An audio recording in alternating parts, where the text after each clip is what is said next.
ngao la nasare whamormori i ngā.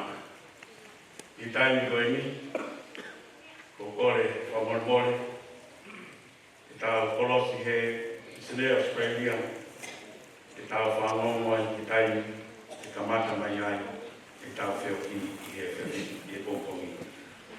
Mālo.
Ka boia e te haka kango, te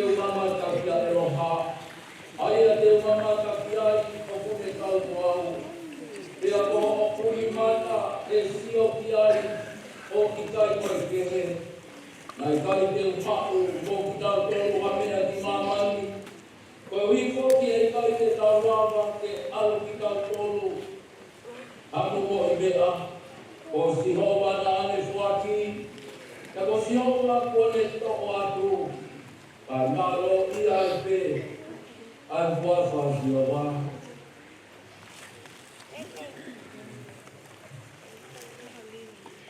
Koe waki, koe ke tamata, ke tamata prahi ke te.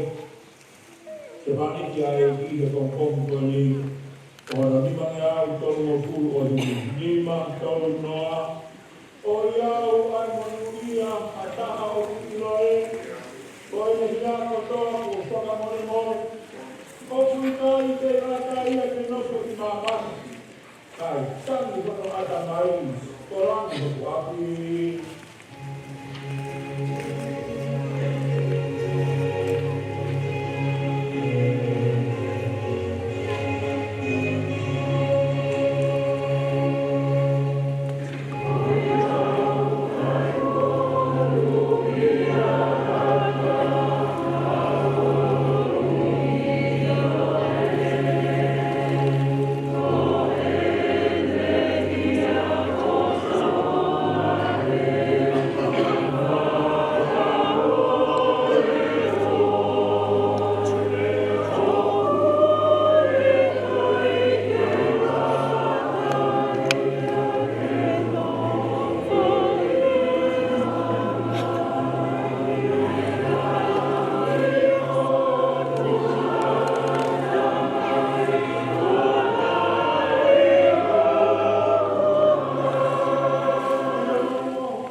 Whani a fiona koe pau e tonga. E whai tā koe pina e mo ui. Ai tō me mai ofa. Ofa ke a fiona me koe tau me tonga i pina. Ai ka kai me mai tunu ato. Ai tai nei kuini. Kuina nai pau. E whoki ke whare o ha moe o fo. Ia moe pau e ki. O whai ia fiona. Whai e mia. O kau minista. A pēr i le kau tāki o tua whirua tonga. A whakitāki e te ki a fiona. E whai tāki o kina i te ki tāko. Si kau o Palesiteni. E kau tāki o. O mamoa e ku ke a fiona. E tāko a ki e nā mo ui. E tūra o koe pē. E kei whaanga o mo ni a fiona. Ka kau o fufu. A whamaro a ku ke a fiona. Doi koe awa ni koe pau neni. E whahao koe Malanga a eiki. Awa se maniki. A whawhetai ki o whio. E koroa i a kukui. Ai tonga ko tua me. Ka moe siasi. Ka moe kainga, ka moe family. E whakoroa nā te whai o se maniki. Le hana o whakofa maro e la mari mai a fiona. Ake tū fua ko whola mano a fiona i a tega. E kei maranga i e whainga maari e mai tae whainga maari. Nā le whai tā whitu pua. Na Malangai o Kosteri. Na koe whahaha o e mo ui. Iho e mo ui pe koi au au ko sisu kaisi. Na whakloa ki au tua mahma. A tonga ka moi kāinga mo siasi o kotoa. Ma whakitai ki a fiona. Hana e tua o ui. A le tau ka vei. Hana e mo ui na le nofo. E whahaha. E whamaoni. Mea bea mau ilo i. Koe mo ui o maro fu e sisi. Ma whamaro a ki a fiona. O kuma o ni tau au fulfula. O ne tau e tau e i. O ne la vake e whakue kue. O ne puke ki he tui te tui. Koe tui ke a fiona. Ao ko Kalaisi ka koe fulfula. O ngama o uia. Ao se maniki. Ao kau te mau whawhita. O mau whamaro na. Tua mau whakai a ki a fiona. Au e no tua ka moe. O wei. Au e no tua ka mo mana ke. De ka visone ke ka oto. Ke ka matakui. Au e ni ka moe siasi. Moe family moe kāinga ka klape. Au e ni pe ke mau kau whata. Whala laki. E ui o whai a fiona. I hopsa mani. Whakitai a ki o a fio. Le maungai whanata ko toa pe. E lawa pe a i tuna. Mea beo mahino mai. O kutaha pe a nasa. Ma whamalo o ni ki a fio. Koia pe a mo ui e to taha pe. Koe pe rane ofa mo ani ai. Koia pe mo ne tiki a ki ai. Ma whaweta. Ma whamalo o ni ki a fio. Mahal ki a fiona. Koe tangata Malangai a koe. A Palesiteni leo le o. Whai whekau. E sasko. Na ke ui ta me kiukiua. Na ke kutukumi o na hakoeni. E whao o whorofora. Ala o whai he. Aho se mani. Tā kua tō se mani. La mari mano ni ande i na mai whorofora. Ke omi. Omi a se tā mai koroa. O i bego mai kōru si kau whanau. Ma tua mātua whio mamangati a whio na hokoi. Ma tuka kata toi pēki o a whio. Ai whio iama a hokoi ni. Ke lama pēa i kuna. Lama ia na whio na. Whono mauloto i whio mo whaftai a whio na whio. Pai kuai ne mauloto ma tuka pēo awa ko sisi Kalaisi. Koe o mau whanau.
O kuke whakafoki ki he fu ai tanga tangata mea mai mai. Mea ke pehe, hako atama foki mai. E koe tāo ea whē i hoa kai, o hange koe anea fi ene osi, pea foi wangasi he pōuri. O kuke ame ki nā tōru, hange ha mai whā, o kuhange ha mohe o nau kotoa.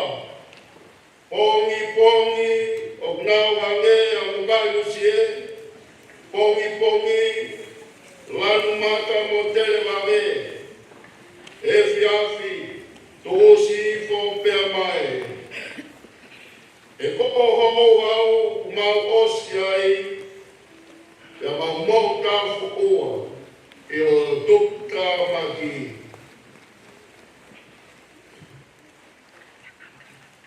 E kua ke pukatu e mau ngai hia i o aona. Koe mau ngai mea puku i e mama o hopopunga. E kua pare o mau ngai au katoa pe i o hou hau. O kumau puka osi o mau ngai tau o angeha kalanoa o kulau. Ko ngai ao o mau tau, koe tau e pitu o pulu. Pea kalai o no mu, e au nai ke waru o pulu. Pea ko hoto piki ana, koe o mosia mo e mumuna. E o kutuosi wawe pea tau kuna. Ko ai o ne ilo i o hokau, kono mamapa. Pea kalai o tuka maki o tau o ngeia. Ako mai e mau papua pua pe o mau mai aho. Ka mau utu mai aloto koto.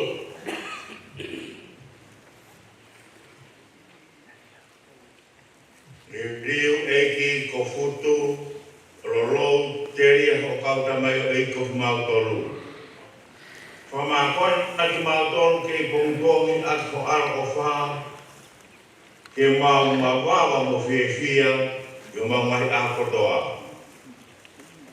O mea whiawhia ke hoa mo fuoloa, o mau whakawai mai e awhiona. Anahi tau ko mau whawhia ngai ngai, moe ko wina, ke hao ngā oe i ho kau tamai o e ki, pea ke nau whanau holangangi. Iyo, e te mau toru, e whakafo ofa o e ko mau o tua, pea ai ke tu mau e te mau toru, ai ngaue a mau ni ma. Iyo, koe ngaue ho mau ni ma, ke whotu uma o ia. Kono ngata ia kula ke e soni, o maranga whawheta i whamawai, mo si toke tā i whauere a Saulala. Malo.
Folofora e lau ko hono tolu.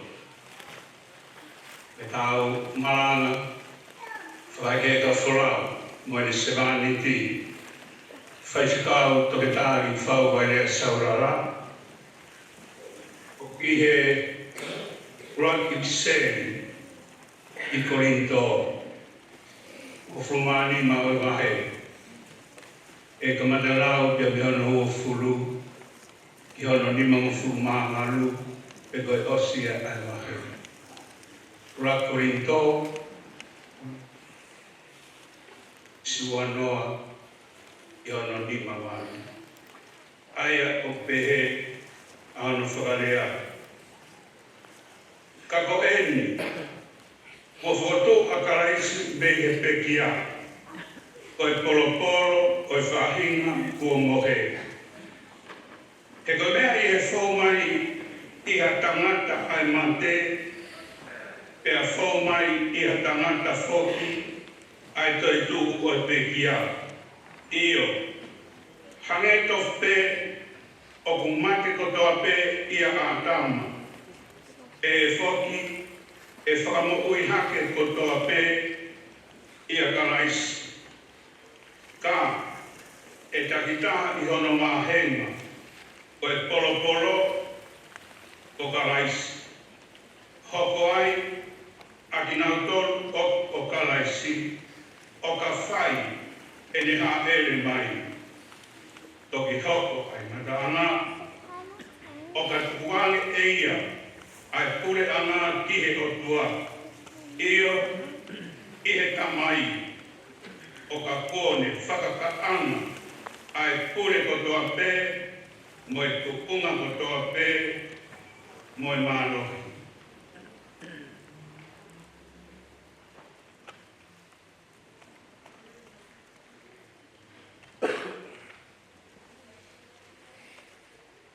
E wopawe kene hau. Ai ua, kene ai ai whiri kotoa pe, ki ona lalo mai. Tā kua whakakaanga e whiri whakamui amate e o pulau nā ne tuku kei te lawae o nā ai mea katoa pe. Ka punde wholopola mai o pehe. O tuku ki lao ai mea katoa pe. O maheno, o hikai kawai aia nā ne whai ai tuku ki lao o e mea katoa pe kia te ia. O ka lao ai tuku ki lao ai mea katoa pe kia te ia. Pea e toki tukilalo ai alo eia kia teia nā ni whai ai tukilalo ai mea katoa pe kia teia. Oe uia ke tāwhata ai o tua i e mea katoa pe.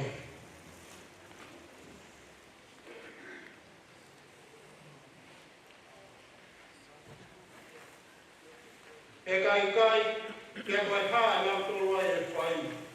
Ai whahinga o whakaiso mai pekia. A pāua kui kai au pito hawhakatu o e pekia. Ka koe umaa o nau whakaiso mana tolu. Ka koe umaa e maunoho i relena o whai i e toa katoa pe. Ko kita aku te mate e hoko aho pe. Ko e kumohoni pe. Hane o kumohoni e kore i a te mautolu ka aina. Aia ko lava ia Kalaisi su ko tawe ki. A pau na pakai talata pe e kau mo man fe kai i Efeso. Ko e ha hanu auna kia te au. A pau ko kai ko tu ai pe kia. E tau kai mo inu e oku a pongi e tau mate.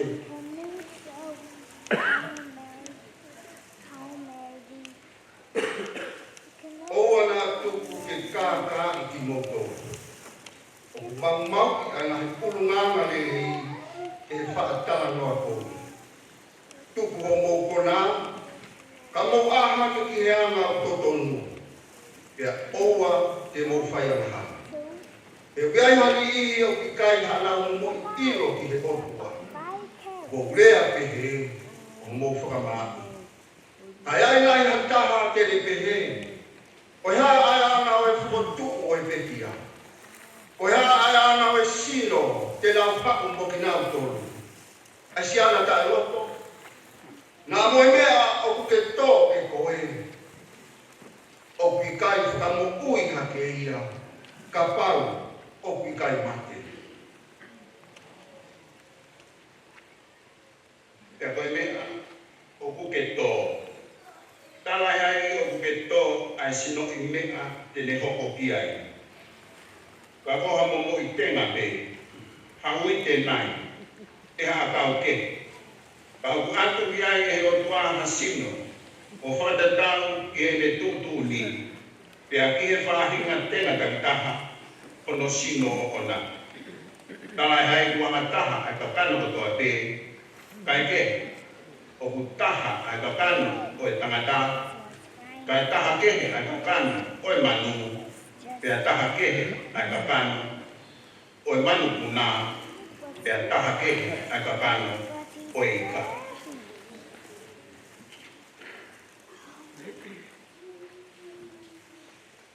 O iai foki ai whahinga sino whakalanga. Oi whahinga sino whakai mamani. Ka kutaha ai te unga oi whahinga whakalangi. Pea taha kehe ai te unga oi whahinga whakai mamani. O kutaha ai te unga oi la am. Pea taha ai te unga oi mahina. Pea taha kehe ai te unga oi ngahi whetuu iyo. O kuwhai kehe ai whetuu. Ai te unga ai whetuu koe, moi whetuu koe. O kupehe mo toi tu o pekia o kuto ko koto auha e fokotu ko koto kaifa auha o kuto ko koto palaku e fokotu ko koto tema ia kuto ko koto vai vai e fokotu ko koto malo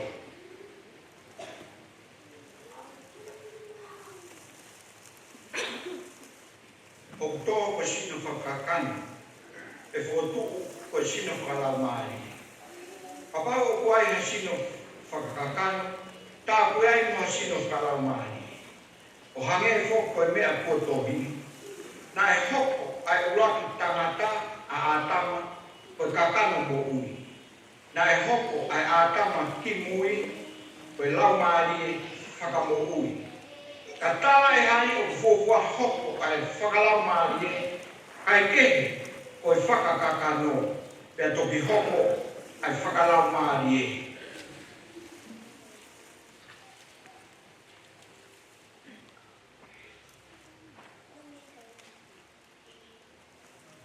Paulaki tangata o i tōku whae mamani o ha mea e white.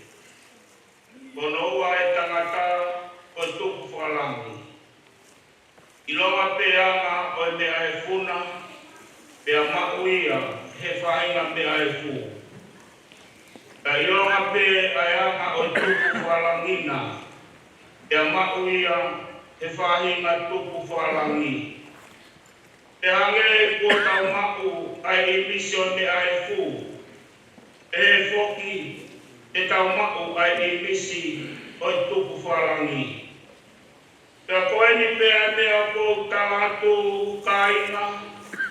O i kairaka i kakano mo i toto. E hokosi no a pē ai kure anga o e otua. Uma a ha hokosi e auha ai taiwha auha.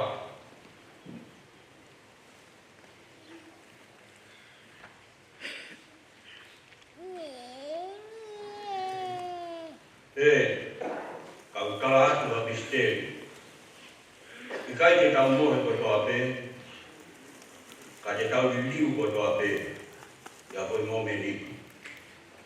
Ia hoi kemo pē, e hifi wha mui e talpite, iyo, e hifi e talpite, pe kua tū ai pekia, o tai wha auha. Pe kua ki tau tolu e liu. E kua pau ke ai e mea auhani, e tai wha auha. Pea ke ai e mea mateni, e tai wha mate. Pea ka ai rewa e mea auhani, e tai wha auha. Mo ai e mea mateni, e tai wha mate. Pea te whakosia e whorofora.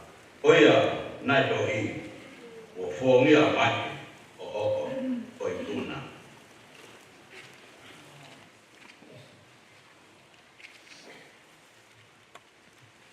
E mate, ko whaaho ai tunani. E mate, ko whaaho huhuna. Ko e puhu o e mate, ko e amahara. Pea ko e malo inga o e amahara, ko e lao. Ka e whakawhetai ki he o tua. He ne tuku mai te tau i puna, iho tau eiki, ko sisu Kalaisi. Ko ia si o kai ngā whaanga, ke mō tū mau tae ngā o. Como tupu le kina maua e te I maue ai e ki I ho mou I loni. O mea ki e ki o mou whakamusia o hungai o e laufani. Amen. Amen. Mola. Hau mai tau hiwa. Kau.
hono wha.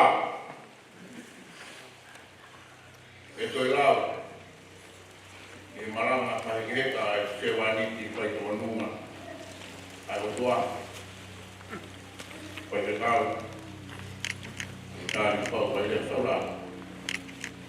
Hai ane i tele apostologi Kalaisi. Ua oi wahe. Oma fulu maono o tonga. I ono ua oma fulu maitaha aia kono o siri. Kalaisi a wahe ua. Taha ono e tonga. I ono ua fulu maitaha aia upehe ono tohi. Kai e ta iro, o we kai whakatonu ia tangata me ngati ngāu e whakalao.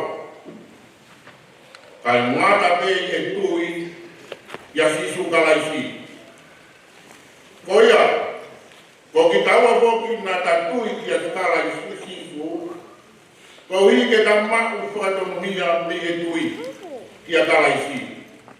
O i kai me ngati ngāu e whakalao, ko hi koe mea, ki ngai ngau e whakarao, e tū mora ai tatano katoa me, o i kai, hai nau whakatonu hia me ai.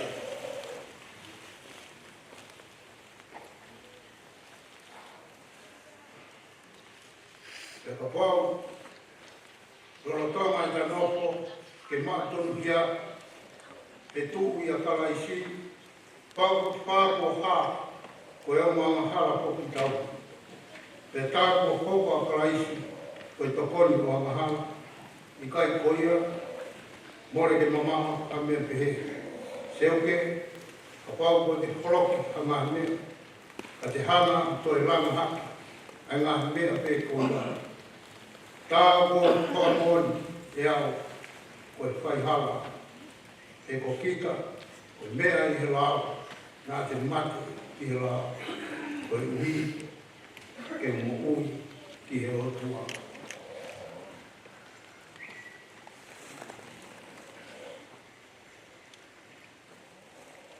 Ua tutuki au ki he kolosi mo Kalaisi. Pea koe kou e uwhai o i kai kei ko au. Koe kou e uwhai Kalaisi i a te au. Io! Koe mou e kou whai e mi he kakano, koe mou e tui. Koe tui ke ao o e otua. Ai alane o whenau, mo ne fot e iei e ke pekia, koe hiko au. O wikai te whakatai ao ngā e kita, ai keresi ai otua. He kapau o ku fōu me he ao, ai mā oni oni. Pea tāna e pekia Kalaisi, tai hano hinga. Ko ngata ngaia o le soni hono wha, o rao mā ki tau tolo he hoani.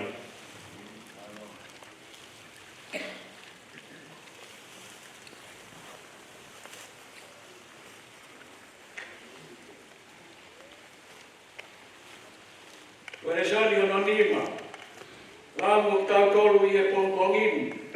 Ai ai Serga Paula, kainga i Korinto, ua o wahe, e malau e mea no lua ki ono ni mai konga.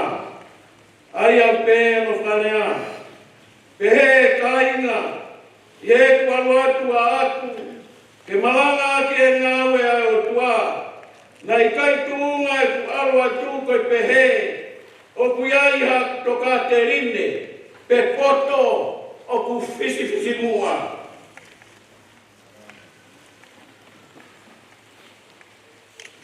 E nā e kai te tutu uni, mua mea ke iro kia i o mō roto ngā, ko sisu Kalaisi pē.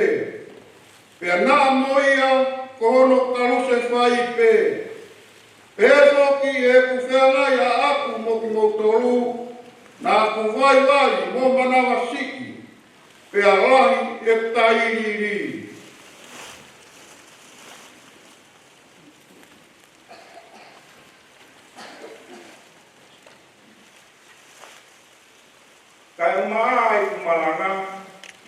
Na i kai whai aki, ai ngangi rea whakaoreore koe poto.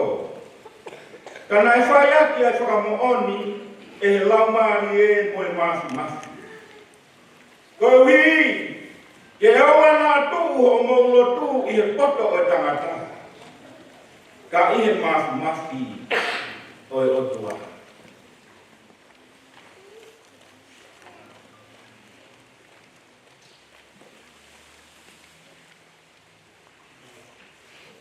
Ko e wholofolo whakaosi. E lau e tau lotolotonga. Whai ake tau whakaapa-apa, me tau whakawheta. Uhi koe ne sewani ti. Hai a prosperi na tohi e sione. Tawha o e mahe peskulaki ki he ono. Ai au ke he hono lau. O wara tuku ke puputu ko mauloto. Tui piki tai ki heo tua. Tui piki tai hoki a te au. I api o tamai, o urahe anga hinofo anga. Gana i kai pehe, o tala ka te moutoru. E koe aroen ke te uteu hapotu, mō moutoru.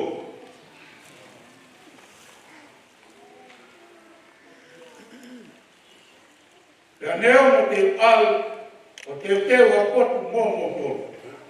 Au kouto e hape, pea te umaki moutoru ia te au. Koe ui, koe pot o kou iai, ke mou iai.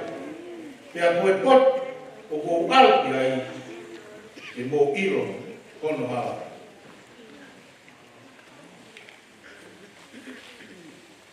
Ia rea kia ia tō masi, eiki, o ki kai te mau ilo, pe ko ho mea ki whē. Pe mau ilo whē ai hala. Ia wholofola a si suki ai. Koe me koe hala. Pe mama oni, mama ui. O ki kai hawa tā kia ta mai. Kai ene kou ia te au.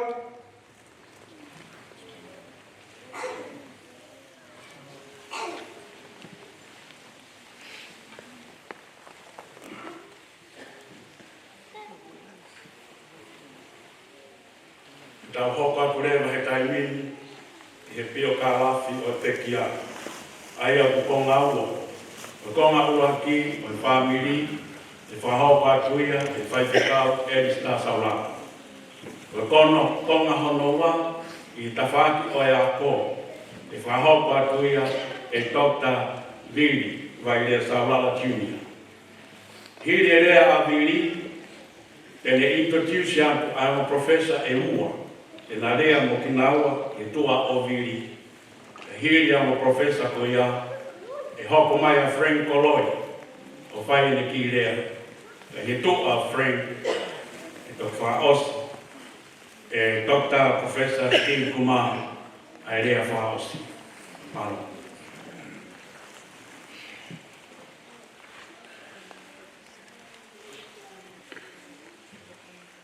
Koe ke o hufanga nei ka whakatapu tō pēo. Osa na tāu ka pui. Api kona sa e tika. E ki mua kau alo ki he teo Kalaisi. O roto ke puke whenga maari e koe ni. Whamalo at. Whafunga e tu whamiri masiwa. Ke kotoa e na whunga baka e Tokaikolo. O e hounga ka hounga. Koe wike e ua koe ka situ a ki ai. Ngai ulotu. Ngai tokoni. Ngai kofa keke. Umabula venga maari e ai. Ako nasareti iyo ka ko ati aloe ato. Kai pra whenga tae tangata i ki. Ai ko ke whai mai mau fulau. Tala mai e ka mesi he kai ke toi ai, hu whanga whatapu, ka ko kosmar mura tunga mo pinsesi, ka o whai mo e rea whai mo fua. Ai e tā wala, tā awha mai ka toke tā mai ka mesi, tala ko tangata i ki, o kai ke te mo fua ke te aiha tā o wala, ui whainga tā ia sino. Mau ia. Whakapoa koe ki ai, ka mo pe. Fe tai na fai pe folau mai ki ni. Ke hapo e ki fai ko ke tanta e ki o fa ta ko. Ko ne o mai ne Saulala. Ma o longo ko to me ka to ke ta mo ka ne si. Ai ni ko ka to. Ko ne ka i pe ko ne Saulala ko ne le mai ka ma to. O fei na te ke ai ke inu he otua. O ko ke ma o pe ni fuka. I oro. Koe aho e koe ni, kone ta aro mai, e kone whekao mai ka koe mua o Tokaikolo. Ongo whamiri, koe tau talae. Iai hama whaingata, hoko tonu o whamiri. Tau mātuku ake haki, ke poke whuka o tua, o ua te ai ke kerekerea e tō giralo. Ka poke e peki o runga, i o runga tāna. Ka teo kalafi e tangata iki, hange koe kumo whanonga kainga. Koe whaiwhekau toke tā Liufau mai re Saulala. Nai whaere i rei mātua o hau, i he ahu watanga sune, tau tahima whanima, o le tau whitu ufuruma anima, i he tau ni, whitu lima. O ene o mātua ko wairea Saulala, ne hoko e whakatofo kia i e hingoa e tui mai hoi. Koe whoto te hina tu ani o i tūpere ake. E ko ene whine e ki ko taimani pala. E kai ke ulawa ke toi whakaiti ki atu. Commemorative kainga, ai ngahi ku whakaholo. Ko hi ko e tau taimi he akoe. Kau i kai puri ke motuani. Io ai tatau o uho o wau. Ko e kainga whotu ke halanga no. O whamiri ki toka reweka, o loto kai anō, o whunga o ne tare, marupongo e o mahanga, hawia papa o Saulala, makahoko maru, mo e opo hangana. Ai sia o mole, tahawau tau wha, tō e o wha i o tui wawau, o ke taha ia ngahi whakaholo, o e tangata iki, o ngau kei lau kau ake. E kau a Liufau i he whanau e ko homofuru mā wha, taha wha. E nā whaha koko ene. E lahi taha ko whikau raki, ko whai whekau, miri mai rea Saulala ko pekia, i he taoni. O wā, o sipu Saulala, o ne mea e. Hono tolu ko whunaki tuai, kau whakatahai. Hono wha, o whai whekau sone tau wha, o pekia. O hono ni mā, o whai whekau toke tā Liufau mai rea Saulala, ai e ka whakatahai e akoe. O hono o whai whekau, i rau Saulala, koi ai whai whekau sea, ka wāhenga nusila. O hono whitu, o whai whekau hātua am Saulala, koi le pekia, moia he akoe. O hono maru ko whai whekau whirimone Saulala, u me hene. O hono hima ko moana paia, ko pekia. Homo furu ko whai whekau karenita, kau whakataha moia. Taha kaha ko perena ise, whaapola kau waka, me i Hawaii. Taha ua ko halae waru a kau ola, ko pekia. Taha ko siripa mai kawha, me i Tonga. O tāwha, o sektoa Saulala, kau whakataha moia e akoe. E kai reo toi fuhu lawe, loloa kaina, ki hele tupuanga. E kolahi ai ngahi tala loto o whai he whanau. Kau ka tangata e ki ina e tupu masiwa, ka whaingata i a Liufau. Ka whawheta i ke tokoni lahi au ito a ene whae.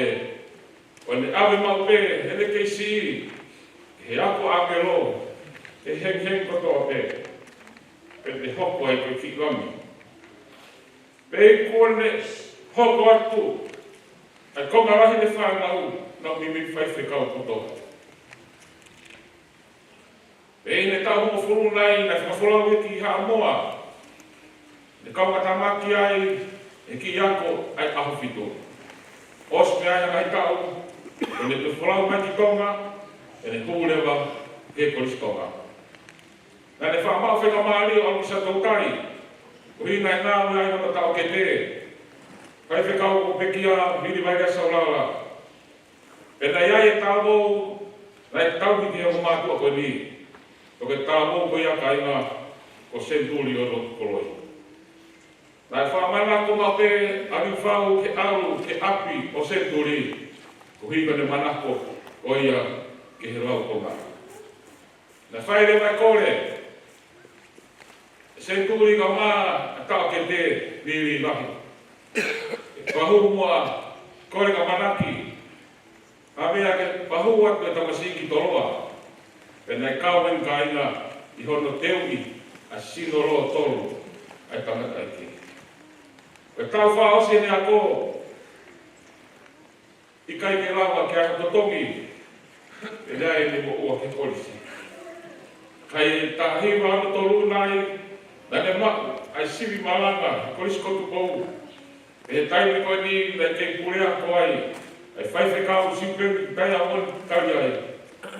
E kau e kau whai sivi a koe ia. Ai Palesiteni malolo, whai kau toke ta ai fred mone. O fia fokai na he wike koe ni. Ai whauwhonga e mahi kata e Palesiteni malolo ai fred mone. Ai nā whuake toi tapu, mo hipi. Ka sexta ko pou mai. Ai Palesiteni o wesiri ana, Palesiteni ahio, ka mai toko sekretari. Mai si asi, ai nau pou mai. Ko hui u kei tonu pe. Ai sia ke fulau, o whakahoko, e whakamako pe. Ko kua koe whakamalo, ke si aslahi. Tuku mai Saulala, e whai e kaunga nau e no tohu palau, e waka kosperi.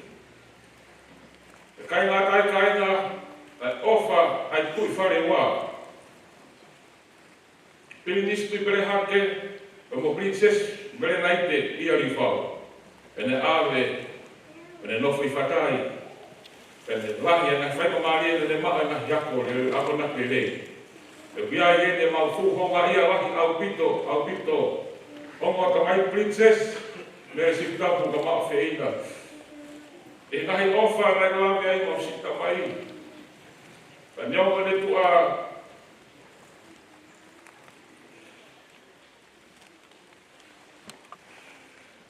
ana kei hoko tu pe foke te whakahe maka horo peito a iki. Ko te pe kumi pe. Ke maa whakapua. Whakapuro wan pe tahinde. Kuina whenua tonga. Eka osi ko ia e ne ako. Ko fotu maa ko high school. Pera ne pehe. Une tui wahi ko fotu mai e ako ko tu pou. Ko e ako maa unga tu pou. Ko hi ke ai hate matapa e taha. Isi hoko atu ai a ele a ho. E o kana ne hoko ai koe kapteni pe koe tax. Ia pēr ko marua ko kou e tahi mau no fitu. Nā ele kopu e kau kukulotu. O whara wako. Pēna maa o penea horo i nuka lofa. O lotonga e ne kei ako. Nā kau foke ne nahi nawe e ne wha ahi. Oro kau me fitu koe ni a pere kouro. Nai kau fok me whāna wako, e na whaataki hora kai marana e evangelio a sias pentekosi, e ne kuta koe ni tonga. Ne manukia ki nau toru, o hi nai who'ou, I asi, I praise the Lord, te me hallelujah. Ka nai kai ki Tokakai tangata e kie ki ai, e ne fufi e kai a pe ki he e ki. Io e hiri atu mo high school, nai kai ki peho matapa, e hoko atu. E nai kai ki ai ka paanga i ai whamiri, ki au ka university, hara pa maskola sipi a siasi. Ka nai ai tare kita e au koia, koe tangata eik paparami ko Peter Chikno, koe tangata Palesiteni, pere foke minista a ko au koia, toke tā lamu ka mariko. E na fuaki e Peter Chikno a skola sipi ki a Liufau. E folau ke university ko ni Melbourne. O wako ai, e koe fōfua skola sipi a kaina, le fuake pureanga tonga, ki a taha i he siasi. Pea ko Liufau, nā ne tāi maari ai. E hoko atu ki muri, i he tahiwa no maru, o wako university Melbourne, o maa wai no matai tohi ko BA, E filosefa pe mo hapo ki tapu he tahiva fitnoa. E he tau popo pe e te maa fopo e diploma o criminology me Melbourne. E pe fopo ne te maa o pe mo e diploma he whai ako. Leipzig University he tahiva fitua. Ane whaatala noa mai pe e ne whenga ke haao mai ke lahi taha ko hi ko ne sio ki tonga. Ane ongo e ne loto ke hoko atu ka na eskola si pina i tau te wha. Foto po ki pe me kakai tonga i Melbourne i he tahiva no hiva. E ne wholau rewa i whepuele tau ko si e whakailonga i ai tau ni mango furu o ki whahi ama koe ni. Ko ere whenua ki ai pe mo wharamoni, pe na mari i sato tahi aho piwa o maasi tahiwa fitnoa. Pe koe tau eli kakato a ena nofo mari tau e ni mango furu. Nea e na whanau e toko fitu e lahi taha o whaifekau e rista mo ana pera Saulala tau kokia ki naoa whanau toko hiwa. Kono ua o soteria Saulala ko pekia. Kono tolu o Sone Sexta o Kristina Saulala o me whanau toko wha. Wha o tikoni toke tā piri mo toke tā merine whanua Saulala o tā whake ki naoa whanau toko tolu. Hono ni mā o tintare o iwaki mau parang Saulala o me whanau e toko hiwa. Hono no o mere a koinita e mo maiki me loko te me me whanau e toko fitu. Hono fitu o Liufau Saulala mo mera ia Saulala o na whanau e toko oa. Tainga tau me kaina nai mo whanau oki mo whanau kusiaki o ki nau tolu e mi. Mele nai te fifita awha nai toko mo e mareti si o si ana Saulala ele noa ika o spei slipa e mo e fuku whanau misionari. O mauno foko i ngā maari me me lawa e tau e whanau fulu. Me me tau kotoa pe kau no whanau fulu peke ni mo fulu e no whai aku tongo koe lempo no tu. Ko ngai e ofa mo e tau o tua na whanya o mātua koe ni e nā loto peke na tau pe me sisiki ki he lai. Whakatoa whakamapuna tau waka ki e oko mātua ni. Teo ngā me whakamapuna e whanau fulu māua. E me hau whoki mai koia ki Tokani i he tahiwa whitu tōrua. Ka mātai ne whai ako e tuko high school. Ka whekau rewa Palesiteni, ka aho koia, whai whekau toke tā amana kamera. Ke whoki ke pure anga. O ngāu e ai, ko e nau scholarship i, pe ke nau tau ki ai wā whengau e aki, ai sia si mo pure anga. Awe ki tonga high school, o whai ako ai e hatau nei e taha. A rewa me ai me office pare mia, wene hoko atu ai tokon skeritari. E tau hoko mai, a rewa e pure anga, ki Nusila, ke ne hoko ke office a whetu taki, ki he polokarama ngāo e ki Nusila, e me tahiwa whitu lima, ki he tahiwa walua. Koe aptanga rei mā, koe i Nusila ni ke tahiwa whitu lima. Whakotu e kolisto i tapu, ai Tokaikolo he tahiwa whitu. Whakatu ai newspaper, whetu pongpongi, whiria, apu wataha o sune, tahiwa whitu aru, o e tau ea nei whaia e motu. Ai whakakau e toi ai a tau nai, e wanoa, e rohe a kia senturi, ka he osi pe koea e na whakatu e kolisko lovengo marie, e aho ono whe koeri, tahiwa wanoa. Wike pe taha miai, aho taha whae o whe koeri, o hui e eki, a senturi o koloi i waki. E ne whae rewa no Malangai, ai puto o senturi o lot koloi, e koe ne fua maa tutugi.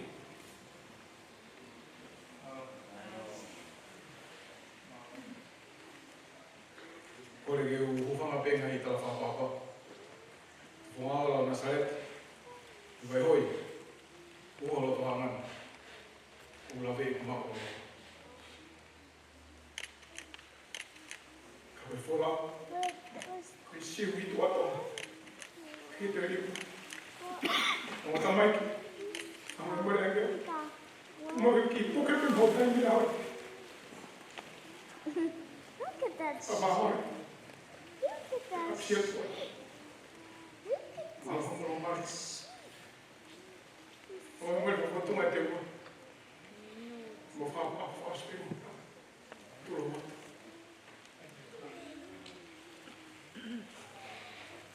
Ki mo ko hoge, flagato e pio gafi. O fulo lo. E go mu tau tu e o mga e ki tai ke. Koe kakato koe pio gafi le. Hango e flagala MC. Atugani I uno koe mau. O mai na vi meri de ko I meri ka na do ka do. Ka to ko na la hi. Koe toka I pe fipu. Vamos. Ki mo bo ha ti ai. I bo bo fika mo ma peta. La do ko. E family. O ma o atu e ma fie ka ngā mama. E ka ngā moi moi. E dek mo tolu e toi mai family. E hiki atu. A whai whikau toke tā I whau kwa rea Saulala. Ko e mau ofa. O ki atu ki mo tolu. O toa he taim koe ni. Toi mamahi. O e tenghia. Whaka wapa. Tui o tonga. Tu pomama. Ofa atu loka tā.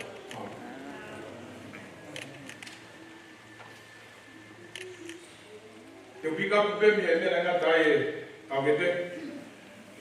Mahina ko ia o pekia sentu koloi. O tonga e whawa tā maki ngā pureanga. Pere mia o tonga e taimi ko ia. O pelinis whakawhe. Upi hake. Ino mao whatolo wate. O akire wata ana iki. Tua e ngā wei musilani. Whaluku I ki family. Mo kire rea. Ia rena mai. E ui. Ka mo wha malo pe. E pines, ka veitu pia. Ne roto mau lau. Ka lau mai e tari, e whakawhisi. E ngau e tua, e ki mo tua koe. E a koe ia. Ka whakotua pera ka mare. Wau ki wana wana. O mo api pera mau. Ahoi. Ka koe api e ta. Koe api e whai te whenga. Hange wharagrawe, e uto o kongo ngā api whawe moe. Sias, kai ngāwh. O hipe koe nā tūla tau whewe.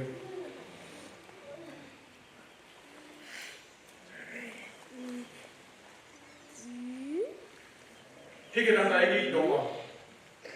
E loto ma mahi lahe o te whamiri. Mahe ni. E whito. E kai tonga. E lea e ki pala I maia na piki piki ai. Mau tangata e ki. E hongo mai mata pā. E whenga maare. Ke tokoni tau karai I tonga. Ko ni whoki tonga. E loto mama. Kai e ngā lau. Whege te ia. E pehege mawhine e ki. Ka nai perea me tui e nangata e ki. Wene pehe. Koe alu la venga maari e. Koe komi pere ki o tua. Ono whinaha. E whainga te ni. Ke tupe whanau. Ke na waka New Zealand.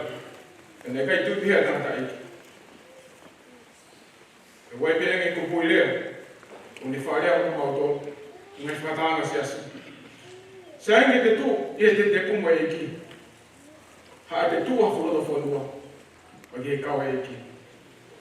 One man with God is the majority. Koe mea e ne tui ke tangata e ki. E ki ngoma ngau e, si o vai vai na le whai. Ako, e o le whai ki. Tahi makao noa, wanoa. Foto e nata e ki ako toka mua. Ako si. Ako koris. Te siare teknikare. Te siare university. Mi pangoa, ke whana. Malo. Toka. Ko mau kai monu. Ka taonga koe ki ngoi sit mai vai.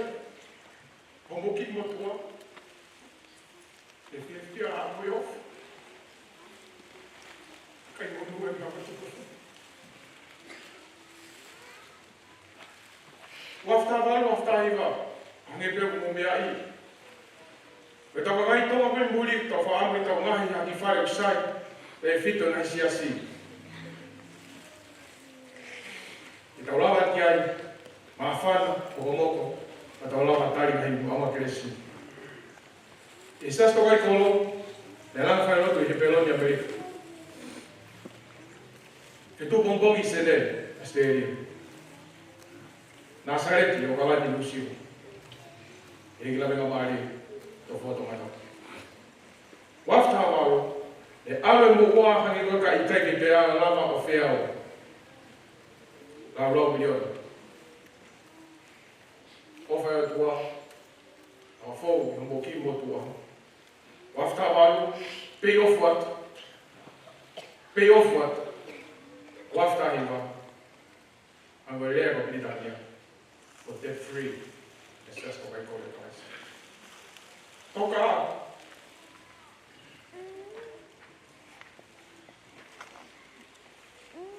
Remember? I came to a left stop. The fight being out with the little bit of go see that happened. Tao wano ai ke te ngā. E ngai no to whare ni. Ka ihe no to whare ko ia e ako ama e siasi. Hangi ko whanau lawe nei, ka to kambua, a kosi, ka kumboris, tertiare teknikare, tertiare university. Ka mea pe wahe. Hangi ko ka lena mahina, tua mahina. Lena wiki, tua wiki. Maroka mau haki I puwai.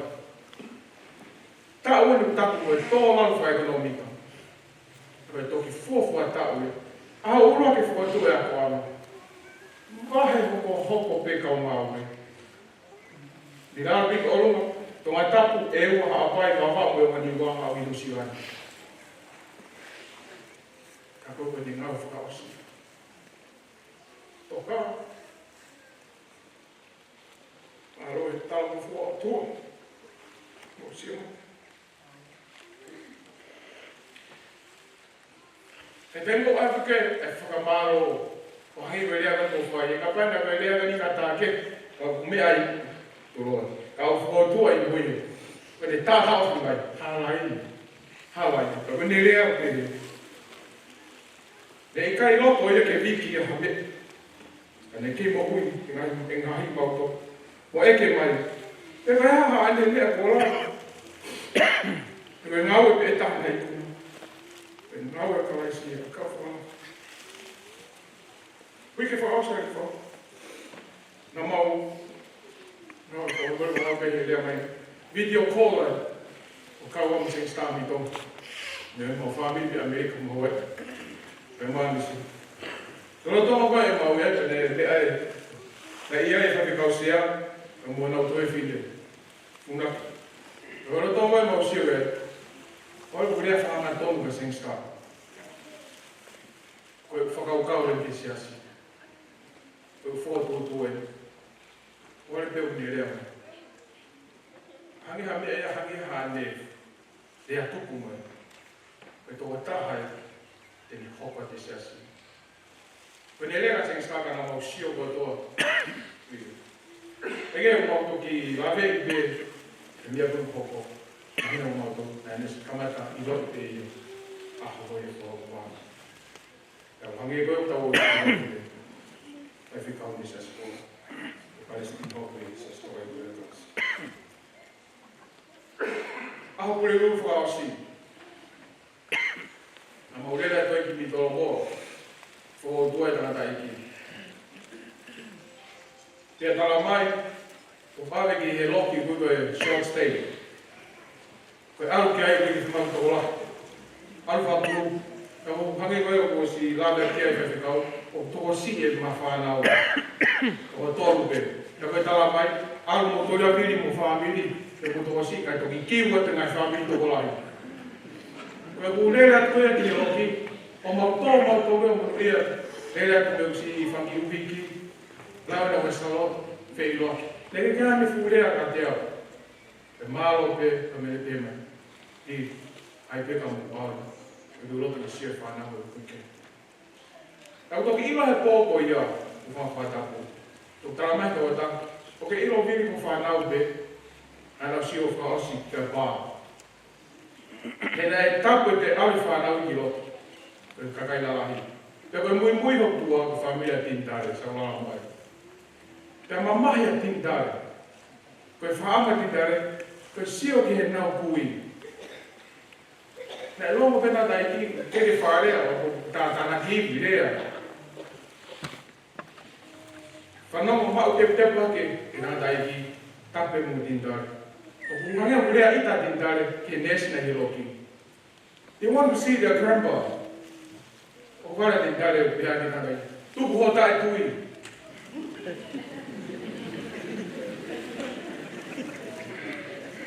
O e more pe. Hai moi te o tā mai te.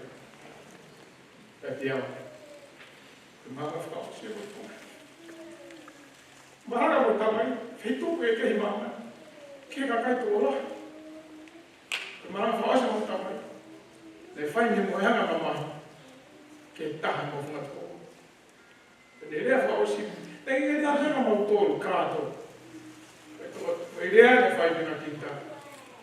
Tuku o tai tū. O tai, pesi te hina.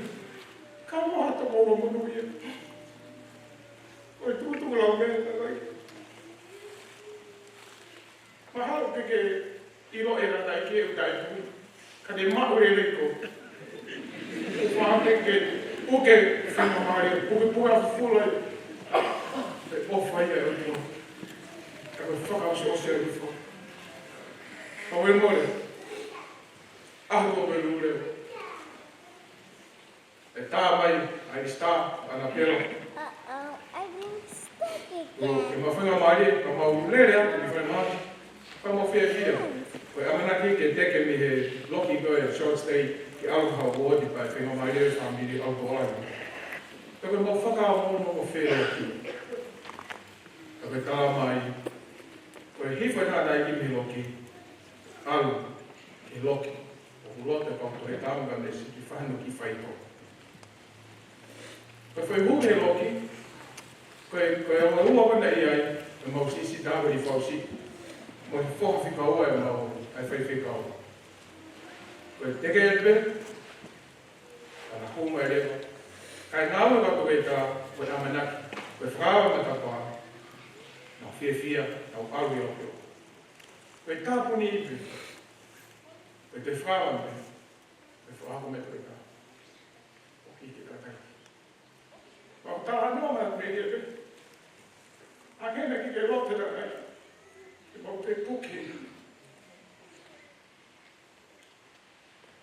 A ngea me loto me, ka toa mea koe tāna ai whare au tō.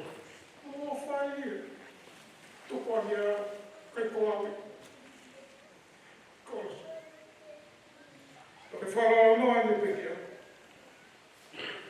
Si o tokolos, te fua me he mata. Lau kau angas te kutoni, te funga mo unga kārenga. Ke more mo ui, ke ui kunu, ke au. E te whakarara nā ki Tokaikolo ngā mai. Tokaikolo e, ko e puta whau.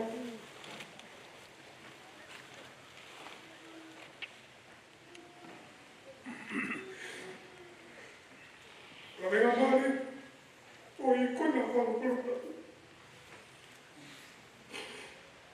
Tō lawa e whatongia, he koe tawa whikau pe a Liufau.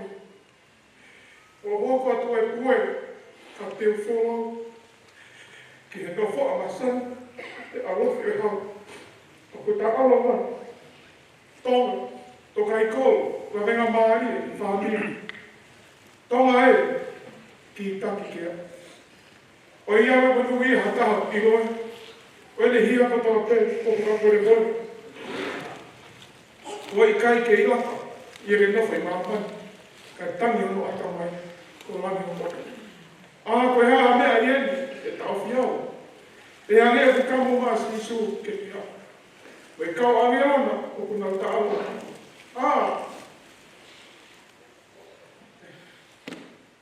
Mau tore whanere. Tu wā moku kea,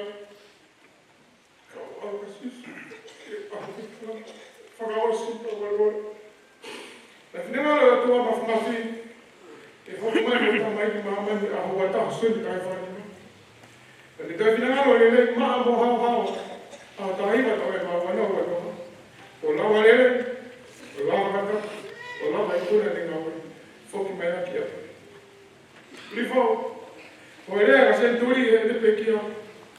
Sai o tō koto, ka mau tuko a whai e mo ui a sisu. Liufau, tuke whafunga e te whani. Sai o tō koto, nei hane ne fo sisu ka mau tōru. O hika ma whaka u, ma whawharanga koe. Kai te aha Liufau. Mea rewa e star, sing star, viri, tintare, aponika, Liufau si, afa, nai te me kātoa whāpiri, o ki kai o Liufau. O si su.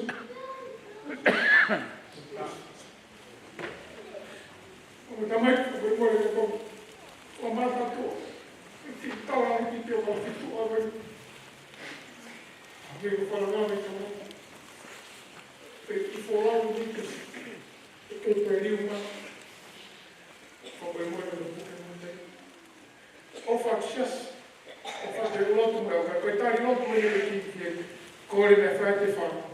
Koe tāri lotu mea e ka ahi ka tautu. Tō kotoa koe, o kai ko koe. I suke. Whorawa, e se mauwha, ma oi te te, te la miso mai, te nisi. Te mea maha, ka putanga.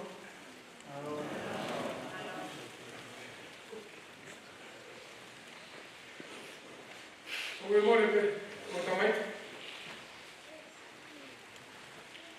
Oku i heti e tō tōru, e kau mūri. Koe kawa ngāwe te tāngata eki, i he Christ University in Pacific.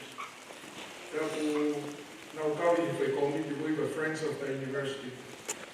O ki ai ni hei ni Melbourne University, ATM ni Waikato University, ka wai ni ni Europe mo Amerika. Ka mo New Zealand, ko nau tōru o ngau i New Zealand. Ka wena whanau o te i he whanau i e o o ko pawaki. Ka nau lote e tue nau ua, nau lava mai. Ka nau lote peke nau lava mai i whai wahna ki e. Ka moe moe a te te puka muka. Now at this time, I would like to call upon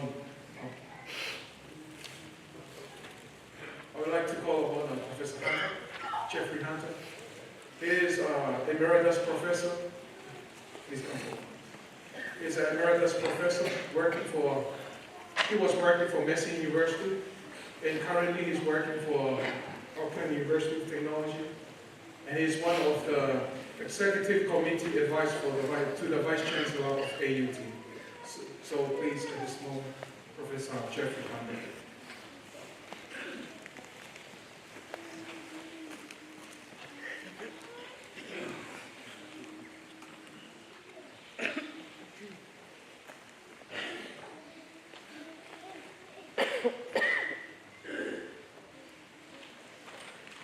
Royal Highnesses,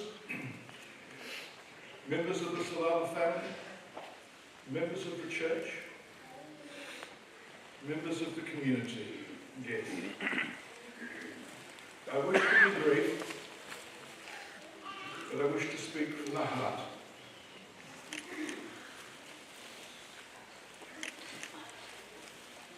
I first got to know Reverend Dr.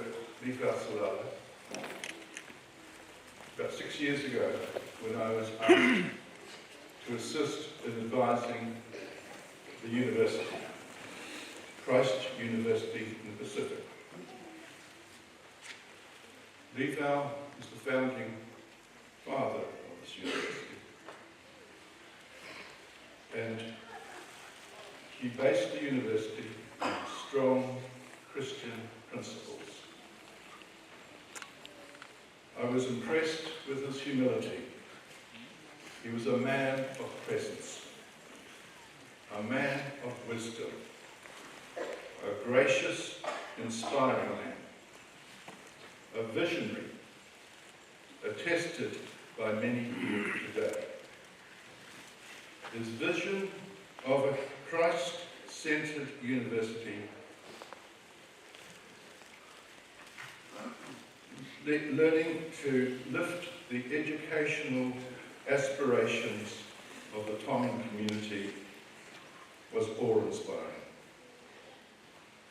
Even though he's no longer with us, his legacy will live on. He will be sorely missed, just as I've missed his wise counsel and support. I wish to express my sincere condolences to the Saulala family, to the church, and all the Tongan community for their loss. May he rest in peace.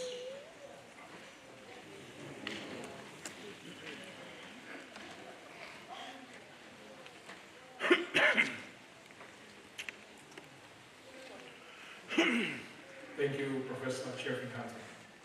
Now at this moment, may I call upon Professor Brian Cusick. Okay.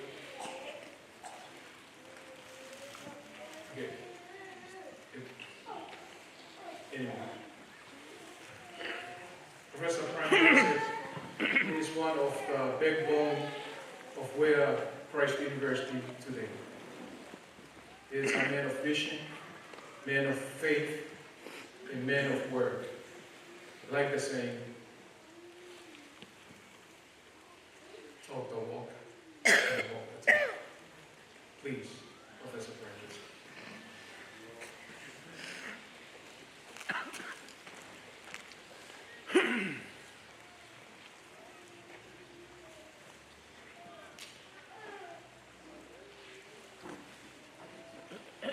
Royalty, distinguished leaders of the church, guests and community. We've come to pay respect this morning to a great leader, not just within the Tongan community, but a great leader in the Pacific and this region. We come in many respects with heavy hearts. I was saddened to hear of his passing, but we also come with joy and great love, because we know that as Christians we pass, but we gain glory. We gain the presence of God. We gain the peace that is promised and we have already received. And I was wondering if I could just read a letter of condolence I sent to the Saulala family from the depths of our hearts. Letter of condolence to the Saulala family. I was deeply saddened to hear the passing of distinguished Professor, Reverend Dr. Liufau, Saulala, Vice-Chancellor of Christ University in the Pacific, President of Tokaikolo Christian Church. He's a great loss to all, but thoroughly deserves the rewards of heaven and the entry into eternal rest and peace. He is and will remain in our memories as a distinguished leader who established Christian education opportunities for all those around him. He had a vision for the future and gave a better and a bigger opportunity for coming generations. His steadfast trust in the Lord Jesus and compassion for the people were seen in the actions and the building of a complete education system from preschools through to universities. He was true to his call, and many, many have been blessed by his faithfulness. I clearly remember the day that we had a drone on the rugby field at Malangai. Reverend Dr. Liufau, as we knew him, had come out with a large group of staff and students to see the new piece of technology in action. After flying around and taking some photos from the air of the campus, I handed him the controls. In his usual humble way, he said, "Me." A very humble man. He just said, "I'm giving him the controls of a piece of technology." And he said, "Why me?" I'm sure when God called him to do this work, he said exactly the same. Why me? He took the controls and he flew and he flew. He had the delight and the joy of a child learning something new for the first time. It is great credit to him that in his senior and distinguished years he still had the love of learning and the best heart of a child to do so. He flew and he flew and he surveyed the whole Malangai area from the air. It's got a nice little screen on it, you can see it. It was a joy to share the moment in the company of such a great person. In reflection, the song Fields of Gold, so distinctly sung by Dr. Saulala at occasions, comes to mind. The lyrics depict the glory days of life and the moment in time that created the future. We have all walked in the fields of gold, because of the relationship that Dr. Liufau enjoyed with God Almighty. The good days and the good times that flow from that moment in time of right relationship remain forever. Be encouraged to live again. Do not be afraid to take the good things of life and to take them as the gift that they are. And to be strong in your faith when sadness comes. And the lyrics of the song inspire us and say, in the days still left, we will walk in the fields of gold. We will walk in the fields of gold. We wish you peace and love at this time. May the family be comforted in the greatness and the knowledge of knowing someone for so many years who's achieved so much, run so well, and now has the prize. Respectfully, Ryan and Rosemary Cusack and family. Mother.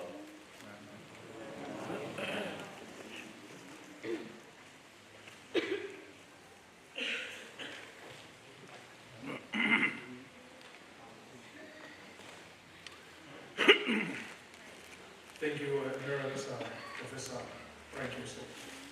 Last but not the least, we are called upon Professor Steve Kumar. Please come forth. I believe most of the congregation here, they're not unfamiliar with this hands-on group, but we are so blessed to have him at this moment. So, Professor Steve.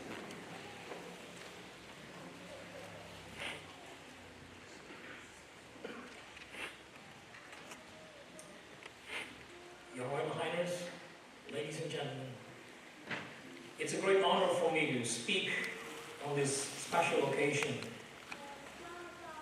About 25 years ago, Dr. Liufau called me and invited me to dedicate this church with others for the glory of God.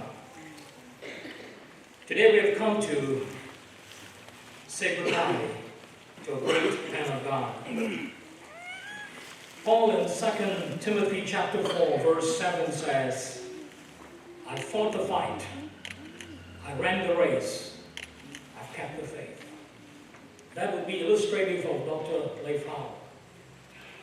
God raised Jonathan Edward in the U.S. to build America. He sent Hudson Taylor to save China. He used John Wesley to turn England to God. And he raised Dr. Liufau at the time of people.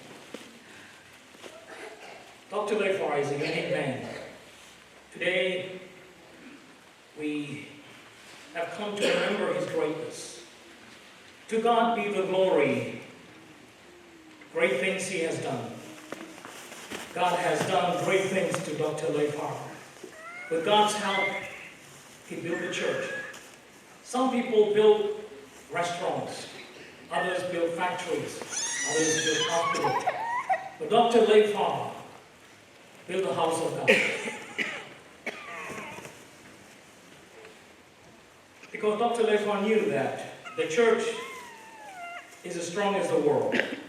When the church is weak, the government rules the people.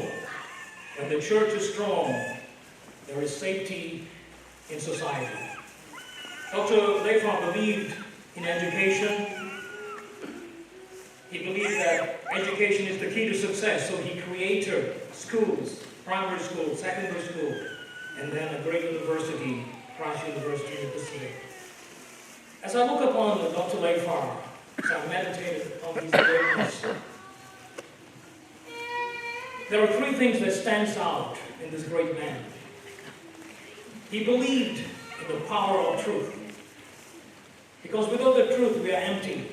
Without the truth, there is no hope.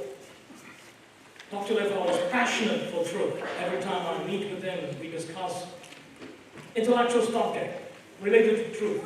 He was concerned for the truth. He believed in the truth because he knew the truth will set us free. Unlike most ministers, he was committed to the truth and not just convenience. He believed in a climate of relativism and skepticism. Absolute truth is necessary. He believed that conviction must be conveyed with compassion. And you can see the balance in his life.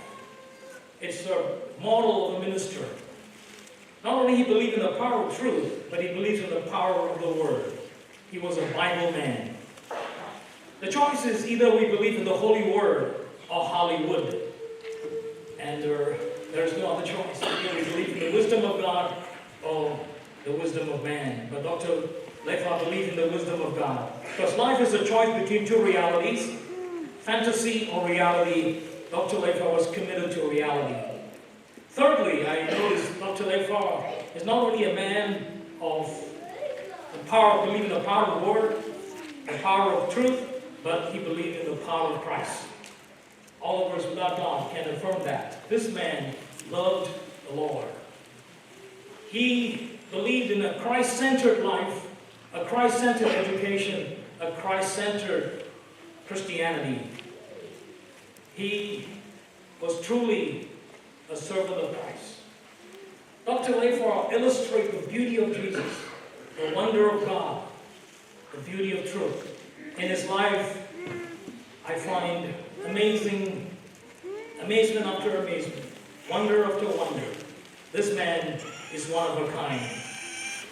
Well, the choice, Dr. Liufau knew, if you don't believe in Christ, you live in crisis, because Christ is greater than our crisis. And Christ is very precious.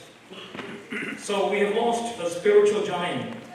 He was not just a minister, but a minister with a caring heart. A gifted leader who focused on the essential. An inspiring teacher who was profound yet simple. He was a saint who showed the beauty of God. A scholar with conviction. He can explain abstract concepts in concrete terms. He is a treasure made by God. His life reflects the beauty of kindness, the love of the Savior, and the wisdom of God. He lived in a humble house, adopted a simple lifestyle, treated everyone as equal.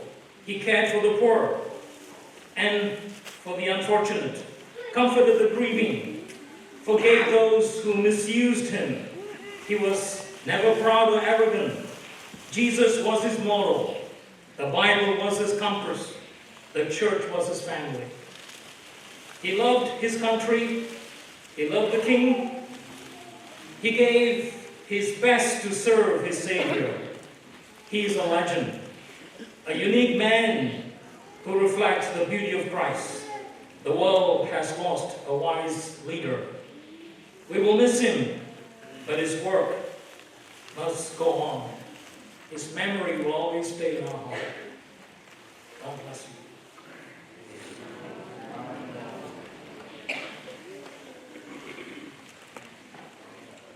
Thank you, Professor Steve.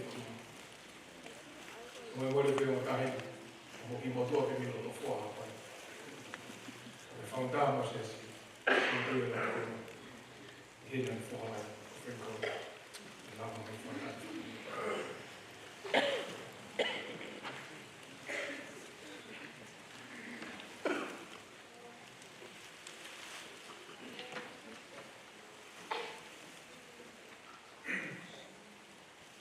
Kore ke ufana ki Kalaisi mo ui la ti e do mo e ma ko ke maunga ye maunga tamai ke o kona o la maria ko mo tamai ke ka ki famai ko me ma oni ko I hono whakatonu tonu, ai ngahi mauhala, mo ngahi whakatatau tangata, e iu o more ai hangai lau mai. Tēnā mi kau e mau. Maurava mai ki he, i ono whai, ai o wau, o whalamoni, i siulai. Tēnā ulava mai mo ki whaamiri o mau kau, he whai no tūha ngai kōnai. Te hei tamuto ko ia, ko o ngoi, koe tai mire. Te he te rio, o whalamoni hea o uanima o siulai, na maulotu ni ha sāpate o kōpe ha uano. Ko whakaukau ke uloia te he ki tangata eki, o whakahoko ke ai kua wina te ufoki. Koe tau ene whānoa, e kuhe. O manat mai Liufau,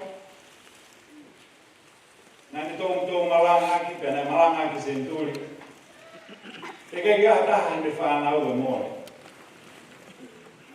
Koe tangata ofa whāmiri, ai tangata koe mo Senturi.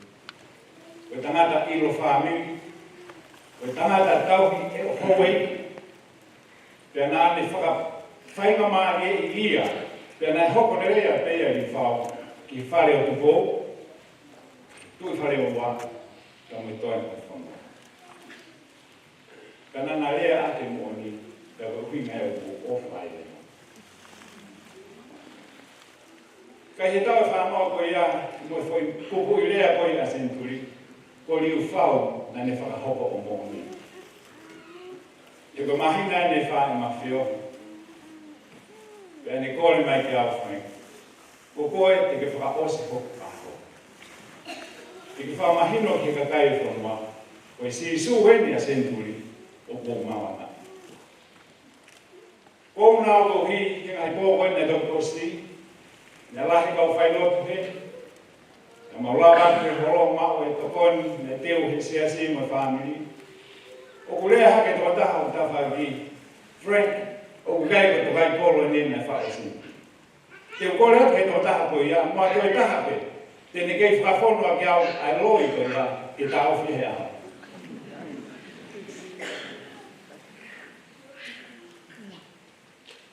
Ko tō mo ko te hinai, kana ke i o mai, ki o tau apini, o lau mai. Kaya hau pe ka pauna ko winga ia Senturi he ke kia tahe ma tore mo. Ko hau ki wha. Heke heka, ai ma oni ko ene. I he to unga to tonu o tonu ki ia. Ko mo tolu nai o, ka pau ke mo ui he na whoki mai. Pe ka pau ke mo ui he, ko hameo ke te lau mai. Kaine princess, koe ngā tae e whi tokoni mo talango fua, ki whakatahe o tua ki iaha ma ki taini o Liufau, he ngai mahina koe ni. Te kohono mua ni, ka pau te o whenga whoki mai po hike a Liufau, te u mati hoki maa he ka tepe te tūmera. Mahalo. I ki whi loakine tō whaino Liufau no. Kare ange kea. Liufau, koe noa he ni lea.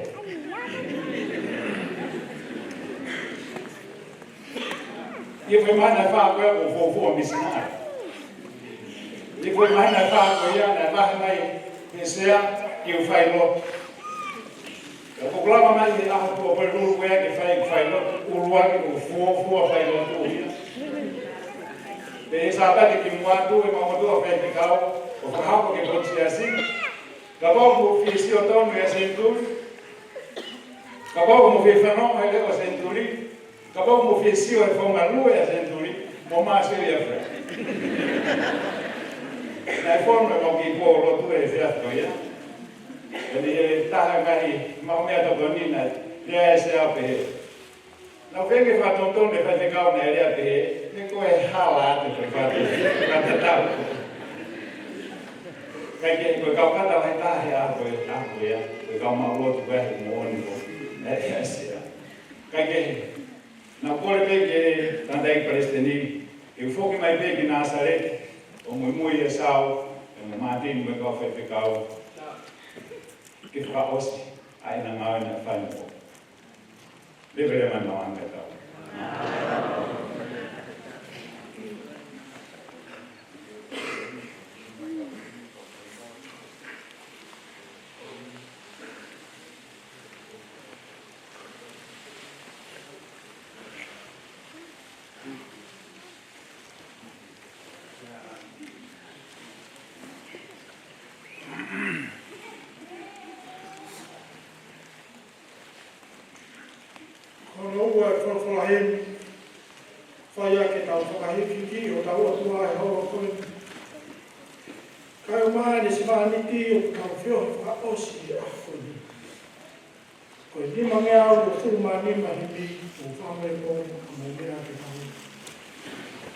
Ni maua ni ma, whanau mai, te o me rangi, koe tau tapu le area, ke oa tō ho tau tāpea, nai tau whia le he lao, i kai te tonu ke tau hā, kai tūua e alo o pe he, ke fua ia ka ke, whanau mai, he o ngau me rangi, o ofa hefo e o tua, o tāma tei, o tāma ua.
Ako lama ina tau, Kalai e nofo mai. Whanau mai. E o me hela. O e hau e langi ho tau kama. Ua posu e tau whainakara. Whanau mai.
A me e a pe ka mea. Ka mori mori. Ka mori mori pe. Na fie mau o te tō mui ang sino ni pā. E a pe tā po mo o si. Ko ia pe aki. Ko i whamai mori wang tamai ki. Na ko o ko i wang tātou ka. Māro au pito ni siasi. Au ki. Anō mai whamai mori. Ko kore e mi pe toka. Māro au pito. E whai ai ni siwani. Patapu aku ki whare whangu heo fō. Tama ko tupo o no. Kaine e kuini nanas pau. Ia momo whare. Whare koe ia nai tuku ki Hilangi. Ia me ura ki whare. O au mai ki ono no e kua mai.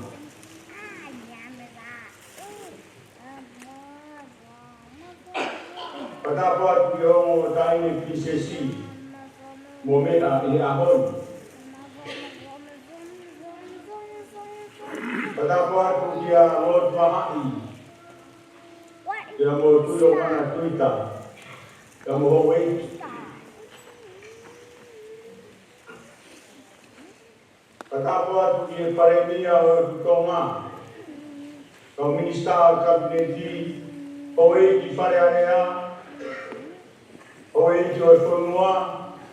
Kau taki lotu. Ka mo e tonga pe roto api.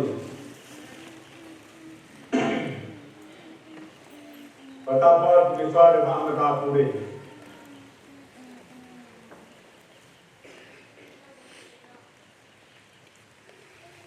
Patapu atu ki kau tarai ki whai kau sea pe roto api. Nai wae whanua, taiwa sisi, o e seas Tokaikolo i a Kalaisi.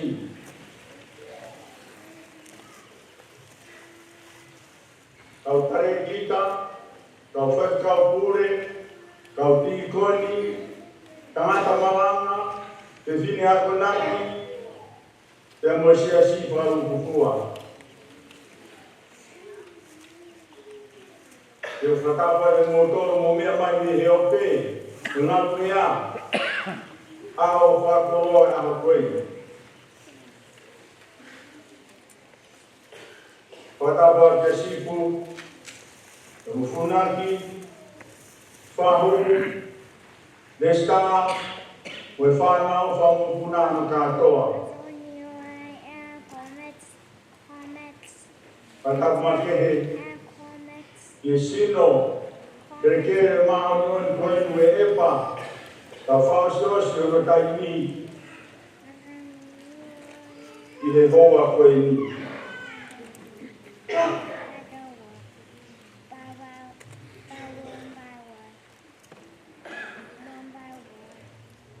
Koe kaweinga o malanga ao koe ni, o kupehe.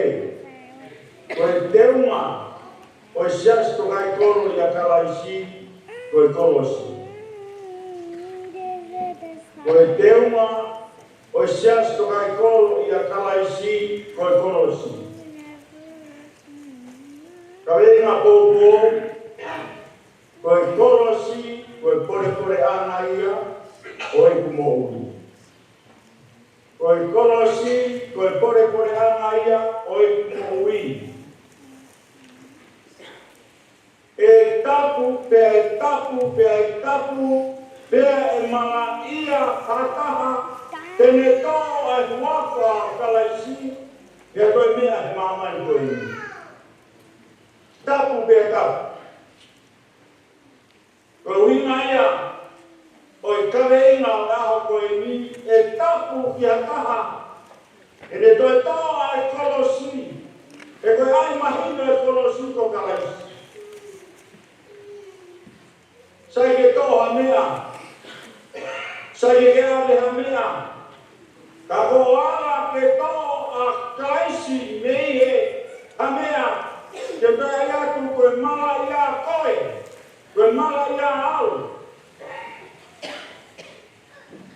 Koe ka tau mala e pia noia, e kai ke tau whamalawa ha mea.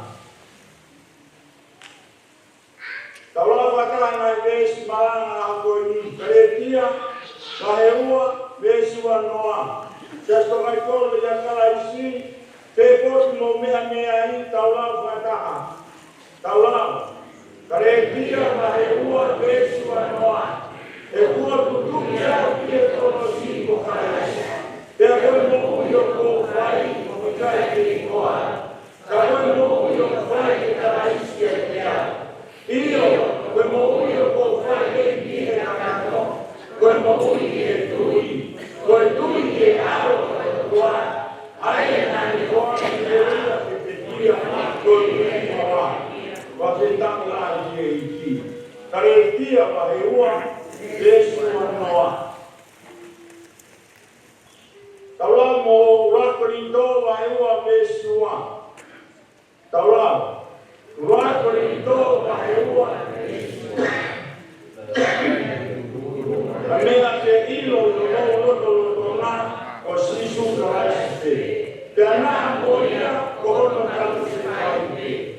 Rakorindo wa ewa Yesua. Te tai la ki e iti. Ngā awe vai wanoa Yesu a wha. Ngā awe vai wanoa Yesu a wha. Ka tāre hai o kou lau e kou hui, koe mea mautina. E ka tāre e te au mo e lawa e kora koe koe, mo e la kāna mā me e ko Kalaisi. Ke tāre tāre tonu, mo e ke resi ai o kua. Karetia wanoa Yesu a wha. Whaketai la ki he eiki. Ka mā Kristian. Tau lau e tā mo sione tā wha Yesu o no. Tau lau. Sione tā wha Yesu o no. Asiso ki ai. Kora pe koe hara. Mo ui. Mo moni. O kuitai na au haki e tā mai. Ka e ni fōku ane a te au. Sione tā wha Yesu o no. Pawhetai lai ki o tua, ke te aia koe kawe inga. Koe teunga o sias Tokaikolo i a Kalaisi, koe kolosi. Kawe inga pou.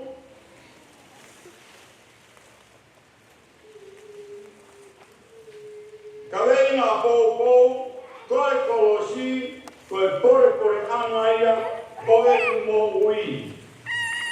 Ko rea asiosiua ke Kalaisi nei. Amana ke nau hu ke kawai e taha. Ko rea asiosiua he wahi wa pana ne te he. Whai te ria ki mo taru i ho mo piri.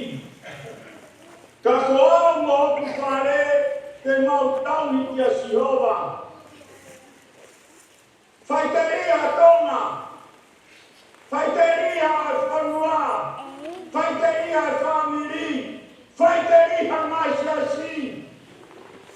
Ko e sias Tokaikolo i a Kalaisi. Te nau tauhi ki e kolosi. Look at them.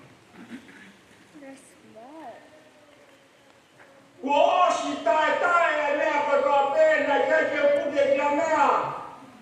Nā kuako, nā kumalanga.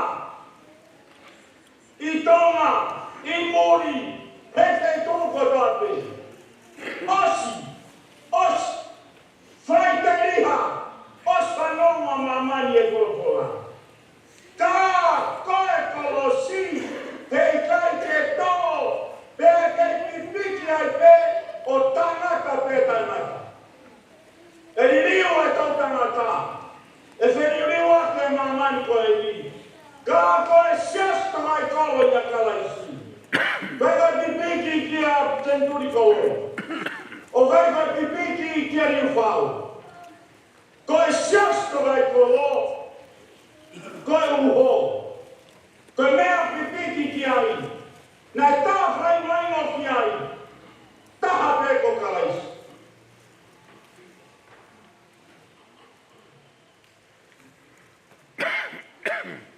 Palofesa. Korea me ki mua ke mahino. Ko mea e nā ke tauhaki. Ko mohonia. Te roa koe whakama papa laki au pito. Ko ki te uri na ki holo ia te ko. Ko ki whanami tai hoko ni.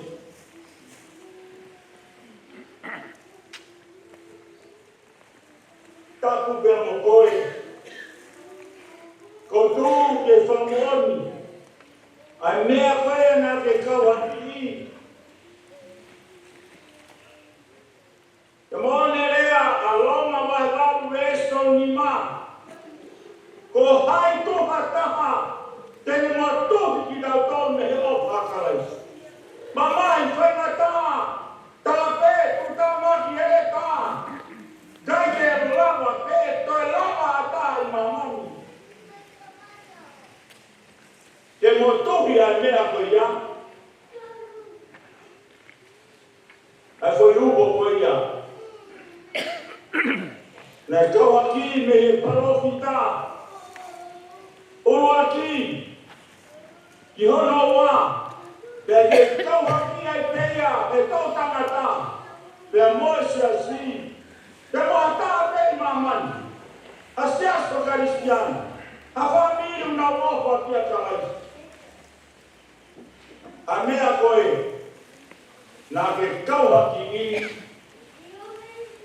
Ko sisu Kalaisi. O tutuki au ki a kolosi, o aki a peia. Ko tutuki au, tawea whata, tawea, au, tawai, au, peai, iau. O kai koe tutuki no kumotoka, peko ofu panga, peko ofu whare I kai. Manolo ke koe lea, ko tutuki au, uhinako koe mo au. Uhina ya mea ki e siasi. Nai ai e siasi, uruaki ki a Kalaisi. Toki tāna ki mai ai ako. Toki tāna ki mai ai langa. Toki tāna ki mai ai mea koto koto ake. He koe ka mei mai ia, moane lea nai whai he rakalo ki tā, senturi koloi. Whai mea ki tau hi otua aku, ki hoku otua. Vai ter a mea ki piki mai moi hau. Rene vai se sua. Bebe se si. Vai ter a mamani. Ka vai to lai kolo. Upanga pada pu. Ke tau bebe soma.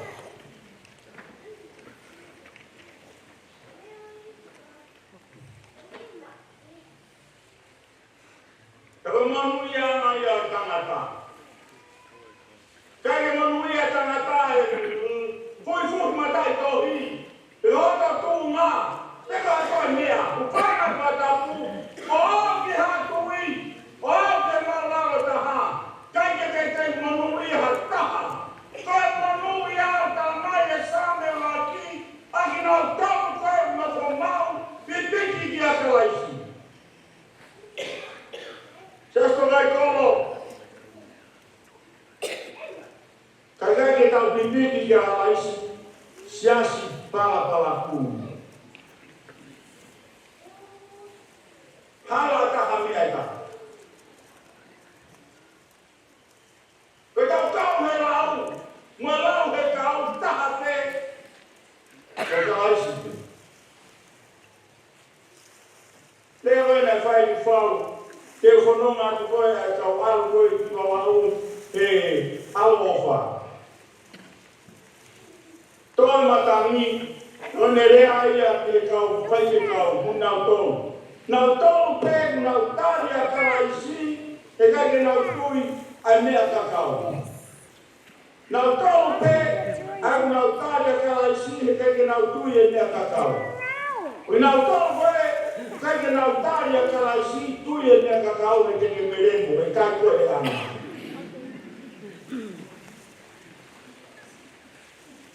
Koe whai mōni ia. Sias Tokaikolo moha taha pe mama Kalaisi. No, it's different with this one. Tau whao e kau tolu.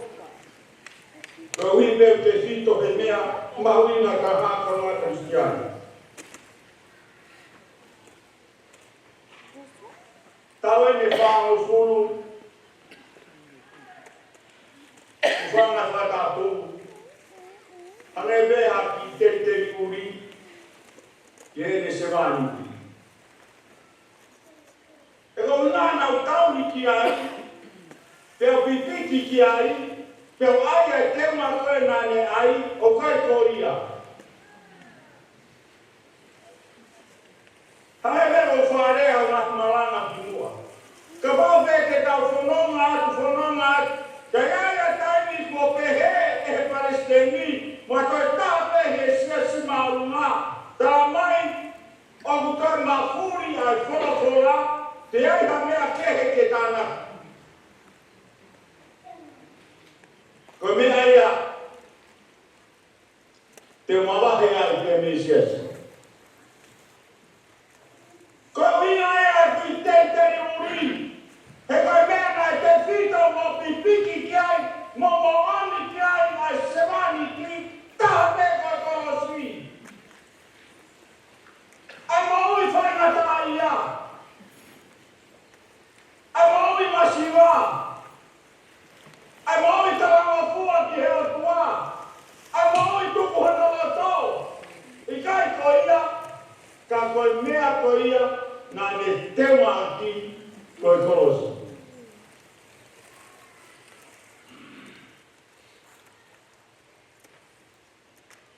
Pawetae ngai whukahoa ko ngā whatapumu ngai mea, tau holo, tau mama mo ai ngai mea he kawahi ngā, ngai mea he ingoa. Pawetae ngai ki e ki. Koe wheui, kua tutuki koe, a koe pe koau ki he kolosi. Uluaki ia.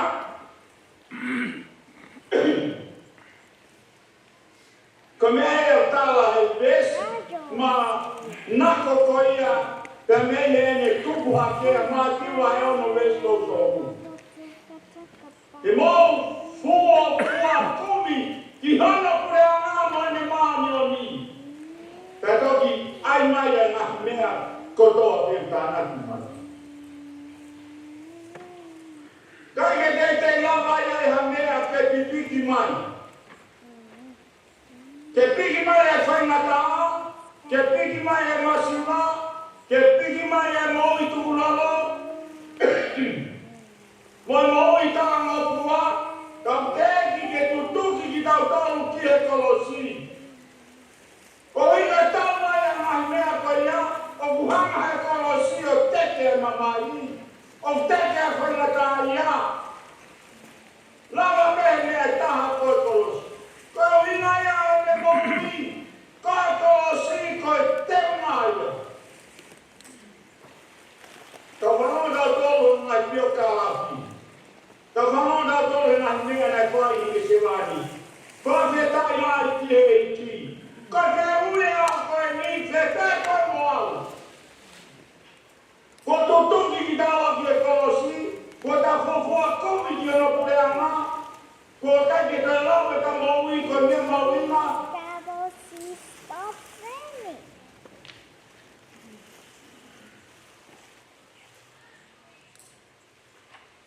Tau tala noa, pio Kalaisi ko ene mo'omi. O sihiki a ni se wani ki, ko ai a honi whanga patapu, ai lea palo whesa ki ni se wani. Ka pao te ai mua ingoa whalani yangi o runga te jama la vei, te tongi te ai ki moia ki ai. E ko mea koe nane mao, ka kia hapukuma mao lunga e mamani ke toi ai ki te lava ki ni hanga o ai ke toi mao lunga. E ko ai toi mao lunga ni a Kalaisi. E ko mea toi mao lunga ni ke kolosi. Uina no ai tau ki o lunga he kolosi, ke mao lunga ke sio kia e tau tāko tāpe, koe uho i e kolosi. Koe ngari wale, koe mamahi. Uina e sias, e te ai e ka reina aho koe ni ko tau te wai. O ke te ai koe me nipa, mua koe tā hawhainga te unga, o tui koe whako ou e te unga.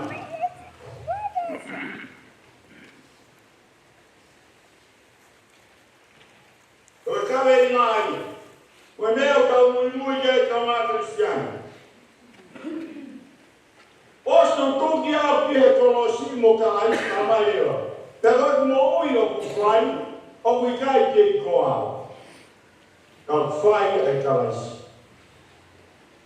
Ko mea e nei kau haki pia me he kamatanga o siasi. Pau mai peki aho.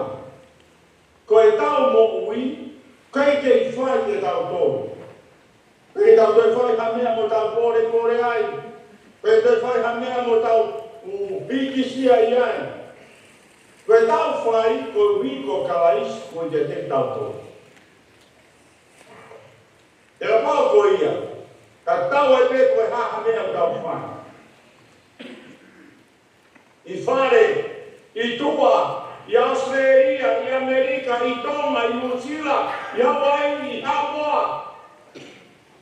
Ka tau e pe koe whia peitu, ha mea te tau whai i ai, os ki e whia mai a rotolangi, koe uka os ai a mea mahunga, os ave au, os ave au, uluaki, o ave tutoki ki e Kolosi.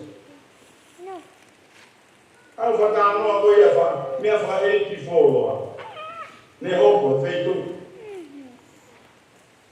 Kamera ke maolo ai kua taha koe ia, e ni karane kona wapiki, o mai mo ai ne fu. Four-wheel drive tu mai mua. Kai toko toa to sio aku ki ai, kai toki māloro. Mea ne ai ki ai, kai ai ke ne mo wika ai fu mea lele o laki ai e ke mo mua ai. Whakahoro mui e whanonga. Alaki ho sio tohe palau. Alaki ho sio tohe saioti.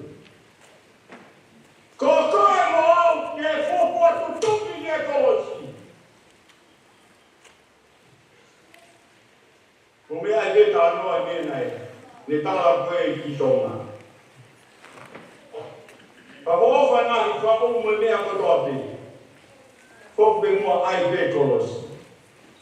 Ai pe ai Kolosi.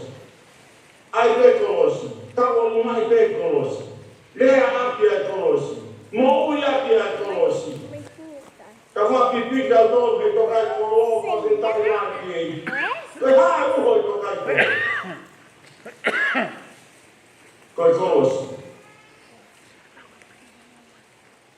Tau toka e ne sewani ti. Tau e ne whango fulu. Mone rerea. Nei kake ne koe tai ha mea. Ia ngāo e kua whae mai wesi ki mua. Nei kake koe tai ha mea. Nau whakau ki mau tonu. Ki e siu mai Kalaisi mai taha kotoape. I tonga. I muri he kei tuko topi. Tau e whango fulu. Nei kake ne toi tai ha mea. Mo tuku ki ha mea ko hane mea. Ika. Koe osi e ne mou.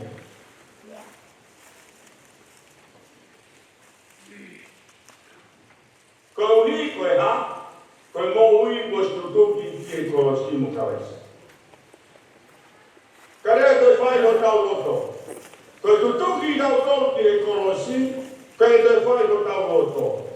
Ta tau e pēa pe koe hā, e koe uho e Kolosi, aine kāna koe parua ki e kakai korito, koe Malangai a koe ni e Kolosi o lopi. Koe e ki ulawa o whamatala, a tio ka lahi o tangata koe ni, te tapo kotoapi. Mena kāna koe parua ki e kakai korito. Mea te tāo ke ilo i ho mou loto ngā, ko Kalaisi o tahapi. Te nā mo ia koe Kolosi, kono ai e kaluse pai. Te nā mo ia ko hono kaluse pai. Koe mea ia ilo hesiasi, koe mea kone ilo e konua. Keke fie tari e tonga ia ke ai e Kolosi, koe mea ia koe ia, pe toi mona mala ia hataha. Tene tonga e mea koe ia, pe me tonga, ai ana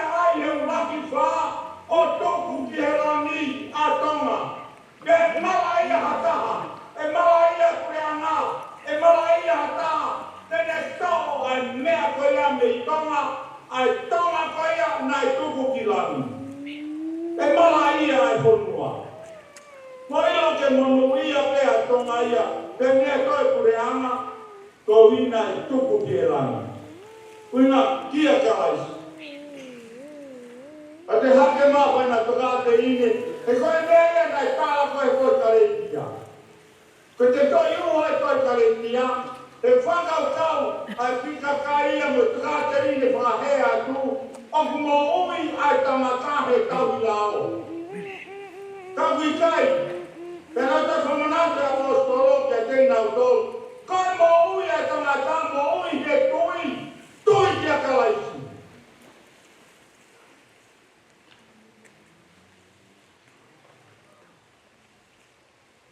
Tonga, koe tuku whanua ki langi, koe teunga i au tonga. Whawhetai ki he Kolosi. Miringia e Kolosi. Whawhetai tonga. Te moto e siasi pe. Koe manu ia koe Kolosi o Kalaisi.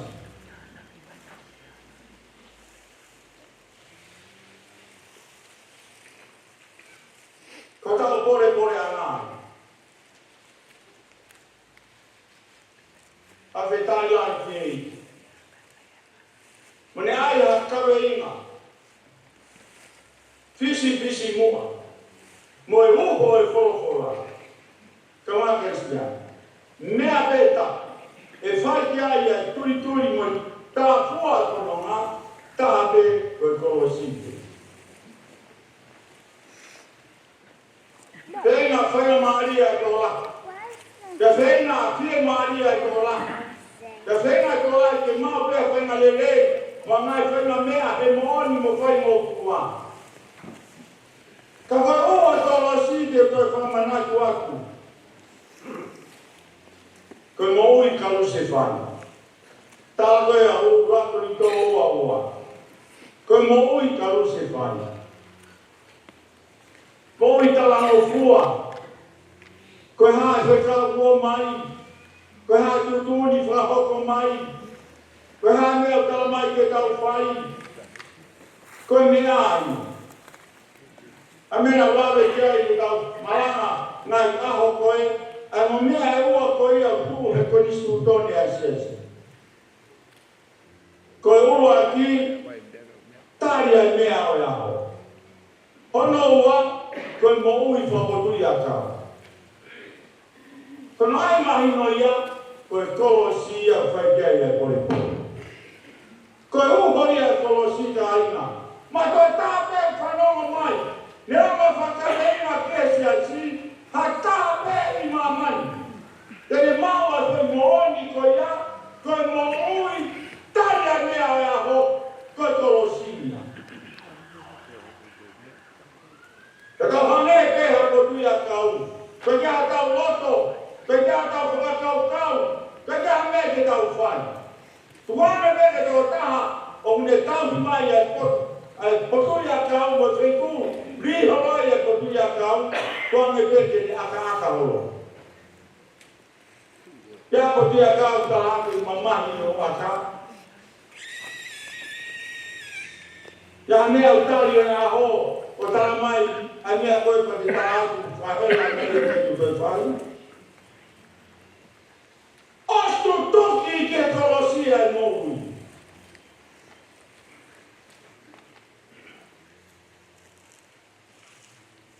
E o mea ia ka aina o tau whanonga ai i ono siasi mo e mohui.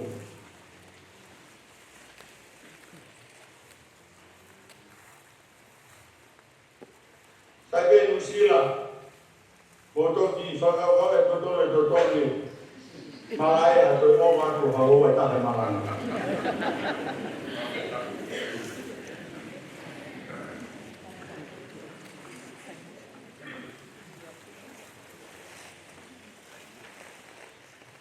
Pasio se mo ui a Liufau, to mea peni na mo whanong ke mea peni nai, foki peki ai koe foki peki e Kolosi. Foki peki e Kolosi, mo frau mo peki mea mo oni taha, ko Kalaisi o taha. Ke te aha me ai.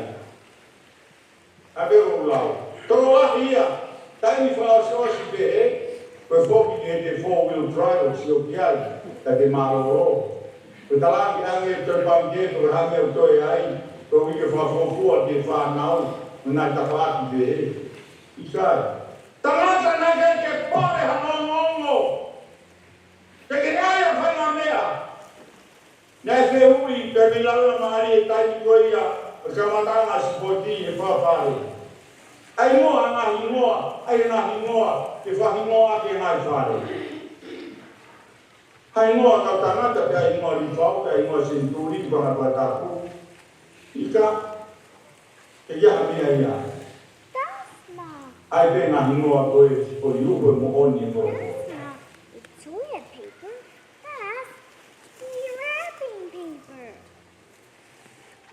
Hana te ko kurea e nai. Ka ngā Kristiani. Koe moto ia mo uho o e si. Koe mo ui ia Kalaisi. Uhina koe si asi. Ko sago tutuki ki a Kalaisi.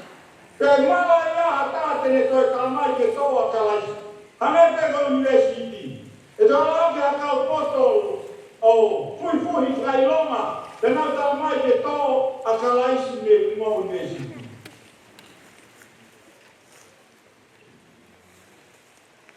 Tau e kau ia, e tau konisu tone koko mai. E tapu pia tapu, ke tono ai waka o Kalaisi, me university, e mo moto a siesi. A Kalaisi.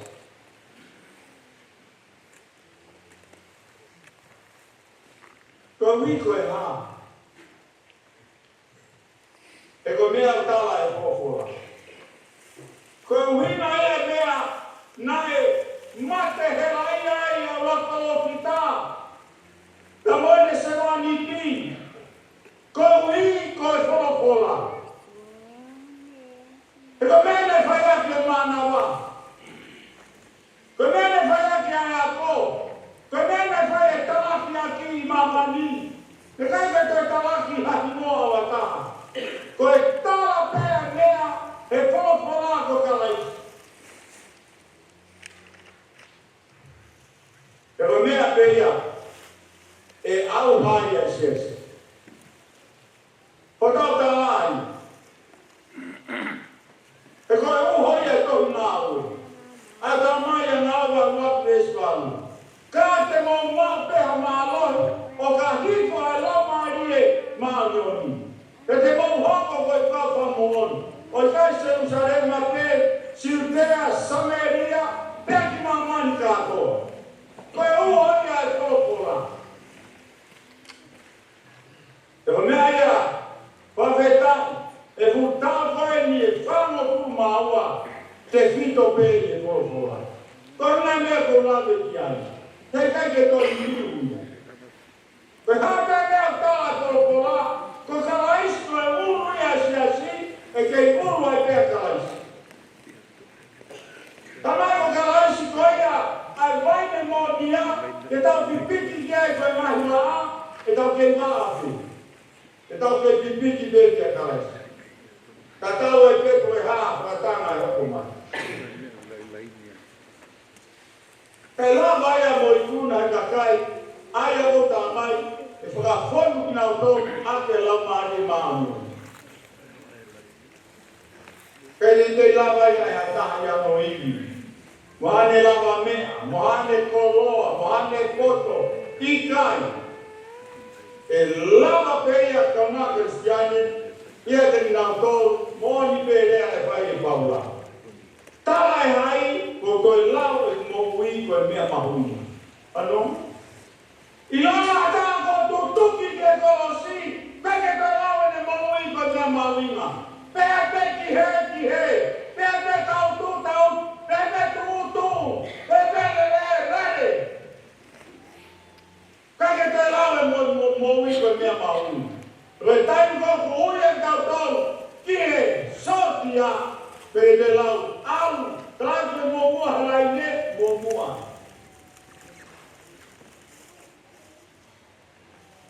Te tātu, te le mua la ye ta mua ta mai ko ta si ke.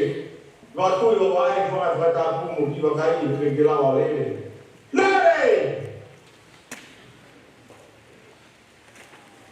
Ko wi ko ya, ta ke to lau e ku mo wi ko mi ma mu.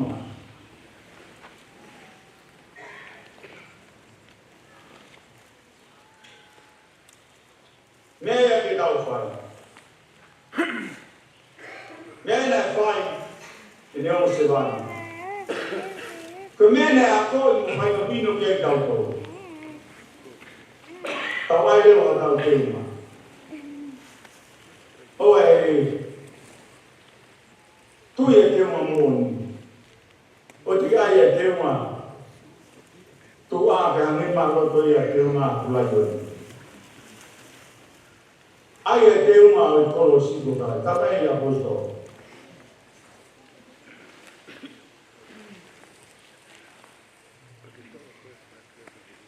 Qual é o hala? Qual é o moni? Qual é o mo? O sinha apóstolo. Apa tu sewani? O sinha apóstolo.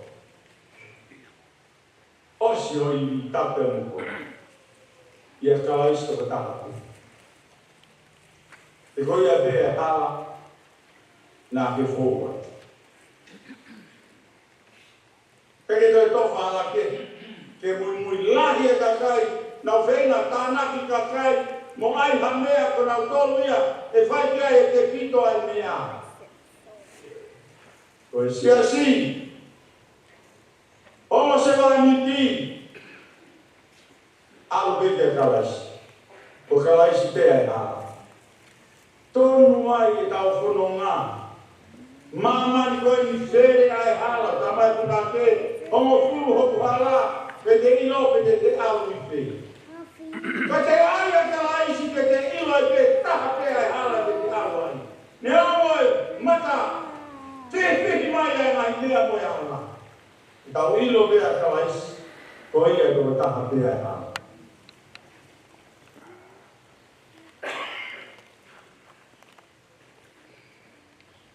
Kiri be dia senturi, ko fua ai, fratapia ai tatai Palesiteni ko Australia. Ko ne fua kiri ai be dia senturi. Ko ne fua ahia ko Australia. Kavei na pego Kalaisi. Toma Palestina.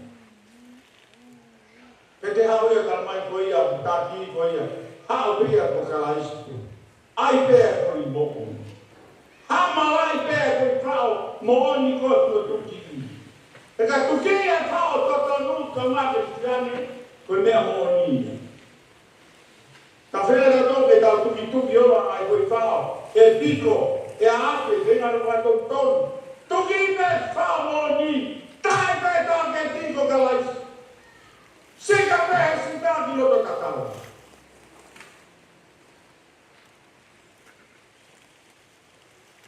coi moni coi halai e coi a po tofa e halai e fa non mai non si es come vedi da un pore ai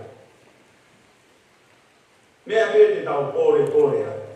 Ko hiko e na, e posto tuki dau tolu kia Kalaisi.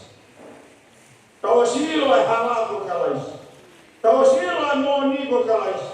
Tau silo e mo ui ko Kalaisi. E tau pore, mo mea posto lo. Pega me teu pore ai, teu pore pei e kolosi o Kalaisi. Peta e lanki e. Ko mea te dau pore ai siasi. Ko tau te mai. Ko mea te tau pore ai. Taha pepo Kalaisi. Ko tō whai hala. Whai nino mea tau alu ki ai. Pawhetang lai ki ei. Ko tau monu ia, ka inga, sias Tokaikolo. Tau mo tonga pe moa koe tūpi. Tau monu ia. Pawhetang. Ko ene se wani pi. na os tia verenga mo os e ne mo ui pe le rei tāpe ko hipa kolosi na aia te. Na ne ilo e hala te ni fōwai o Kalaisi o tā. Tonu ai mea katoa pe. Tonu ai ngā oe. Tonu ai rea. E ni ona te hala ki holo. Whakonu rea a māmai nia. I kai. Ka oene tonu. Ko hikoi. Au tā mai wati mote vai tō me stāno. Hot wholo o tā meus ko mānawa. Auna kia mona ki whaino hala. Whaton tonu ngā te mahanu. Ko mea nei tonu mai e tā ke timo tau mua. Nei whai kia whaton tonu. Nei whahino hala kono ia. A menga ia nei whai ai e whamahanu. Siasi.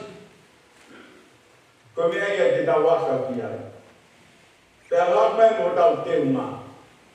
Te a haka e tau mo ui he ni whorokora. Te tau kai mi ai. Te koe mea kai mo ni. Te tau mo nui ia. Tau ngā Kristia. O mea ia whai te whito ki ai e mea kutoa pe te tau whanonga o whai. Whawheta i kia siasi. Ko tau e ne whānga fuku. Ko ta fo uipe.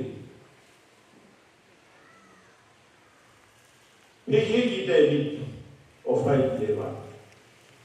A whitai lahi ki. Kei ta pore ha mea. Nau ta mamata pe. E mea whai e Kalaisi. Ki ha ka kai o ngau whalala ka kato ki e hi. E tofa pe he ki e hala. E tene ongi te mo o ni. E ne ompe mo ui te tau whanonga.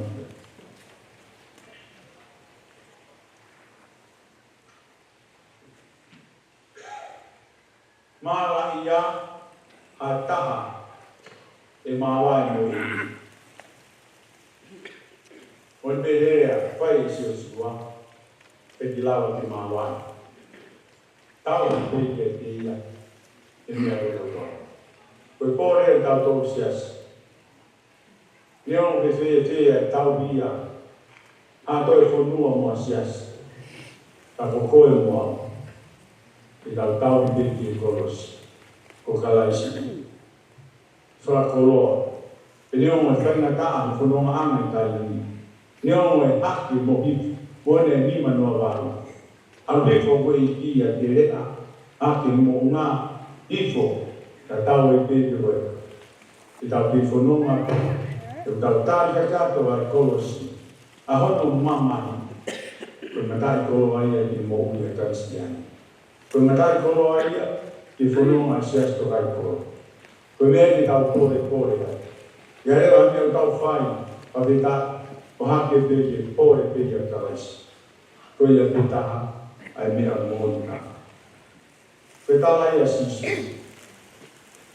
Fihi ore ka wako. Lai sisu. O te mo kukutu. Ia e atu o te teu, te whokuma. Ame a kakai ko ia, na nau piki ki e kolosi. Uina na nau mako au Kalaisi. Mea ki tau whaisias. Toi pau i whakamo o. Vesi loa ko ia. Ta te pia ki a tahaku. Pau i te mako a Kalaisi. Ilo ko ia koe hala. Tau alu ai. Ko ia matapā, tau fōwai, tau huai, taha te ia Kalaisi. Pe tau mo ui, pe te tau maua ia mo ui. Pe te whito ki ai mea whatoa pe, pe a iku ki a te ia, ai mea whatoa pe. A whetai laki, ko tau te unga ia, hoko a te tau whanonga pirikini i taimi, ai pe a te unga mo oni taha. Wha whetai laki. Te mea ko ia, i hono tātaa, au tau mai, ko hono tātaa, ko tau te mai. Haia ki oto lani, koe kolosia, koe kolosia koe toto, whanawatapu. Koe kolosia ha, ikai, te ai mai o koe kolosia koe toto. Te pau ke asia e toto, te koe tau angana. Ko Kalaisi, i hono tātaa, te tau maua e mōtaina. Ko tau te maia, me te tau te unga ki e whanonga. o tau whiwhia lan tau pito pile i tangata sia. Tamai o stutu pia me Kolosi mo Kalaisi. Tamai ko mo ui te bilau te mo ui kwa mea maui. Te tamai, kia mea ilo de tau loto ngā koe Kolosi. Koe koe ilo hame. Ilo whiwhia, ilo merino, ilo theofaki, kupe whetei ke ilo. Nā mea te ke. Kia mea ilo de te tau tō. Ilo tau teo aki a Kalaisi. Kia ilo rewa. Ai foi mo ui a Kalaisi i e te tau. Ane koe konga. Taha pia mea mo ilo i te. Moto ia o i siasi polisi o Kalaisi o tāki. Te taha mea. Ka tau pia o Kalaisi o tāki. I toi aia o tau ko fuia, o tau te ungai. Ka ngā Kristiani, te o mea ia, te o mataki koloa ia, ai siasi ke tau au. O he poke ki ai. Te tau whi mataki koloa ai. Lahi koloa, are tea, mo e haha ke loto koe nau. Kongi matai koloa koe loro. Taka nō ki ai. Matai koloa koe whanua koe koula. Ka peta, ko ilo e tau whantoan ki tōna. Te kia haki matai, te kia haki koloa i a tōna. Ko whi matai koloa a tōna koe tupu nua ki lana. Koe matai koloa i a siasto rai kolo. Koe Kolosi. Os na pipiki ana. Kamata tia. Koe Kolosi, koe tau matai kolo aia, whaitaha awi pilangi, kia teia koe. Tau he tai o tau ni whonua. Te kia ha koula, te kia ia lolo, hala ha mea ta. Koe le whai kumiloro i tōna, te ki mauni. Te o ose nani exporte a tōna sia i ne mo e mataka mea kotoa. Te tea mea ia. Ose mea kotoa. Pata patonga, i matai koroa pia tōna, o kei te lawa homo, e puri, o tāmai, ko e tufonua ki lana. E kei pure a niu te a oluma ki tōna. Tau tui, tau anu ki pure ana tōna. Te ai pia hui mooni whoina. O e tuwangi. Ane peko mea kou tāla e konistu tuani. Tau he sāpai te, tau he te mana. Tawha nō kia. Tōna. Ai ana tai koroa tōna te mauni. Te ai te mooni. Pawhita, whare haa moe o pō. Nā matai koroa ia pōruna.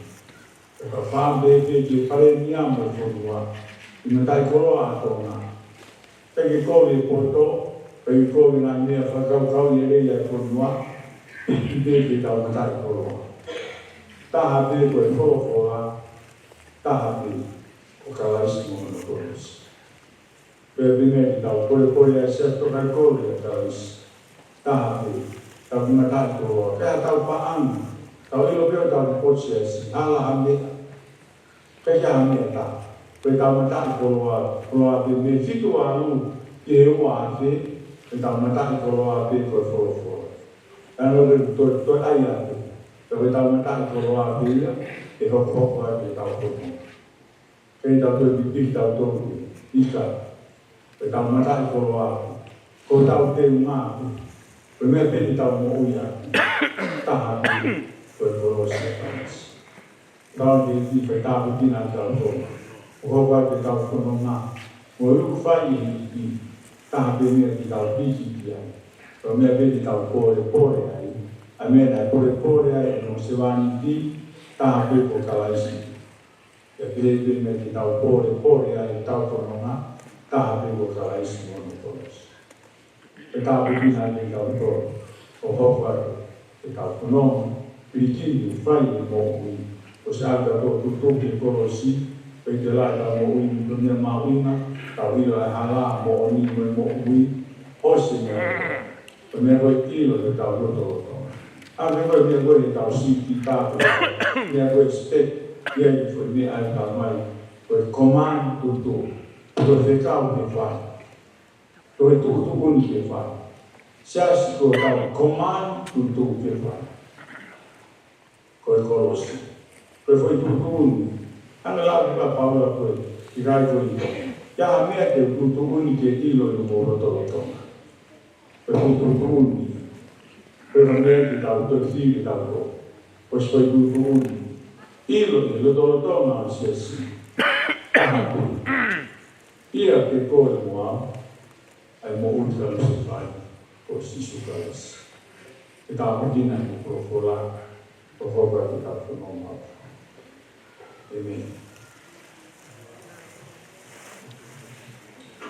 Ko e fofohi e foakasiaki ai malanga pe mo fio whakoloa o ka whai a boni ka maa ai mamawai ka mo e sevani ki po i e ki o Palesiteni as just Tokaikolo i a Kalaisi whaikau ko e tāwi whau ai le Saulala o nima ngea o whitu mo fuma whaahini a moimore ka mo mea ke na viva nima whitu whao.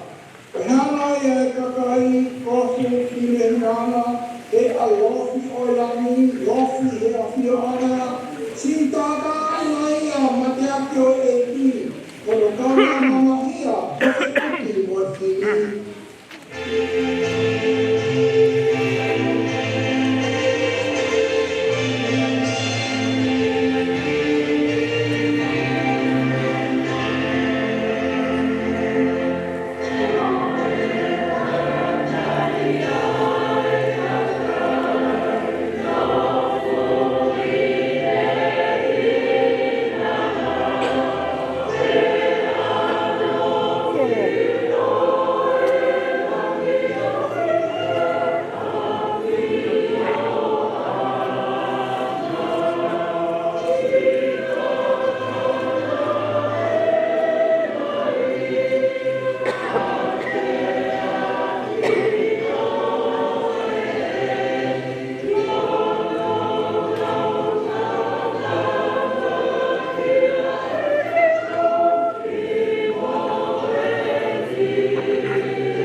Malangai sinau, tau, moino ani.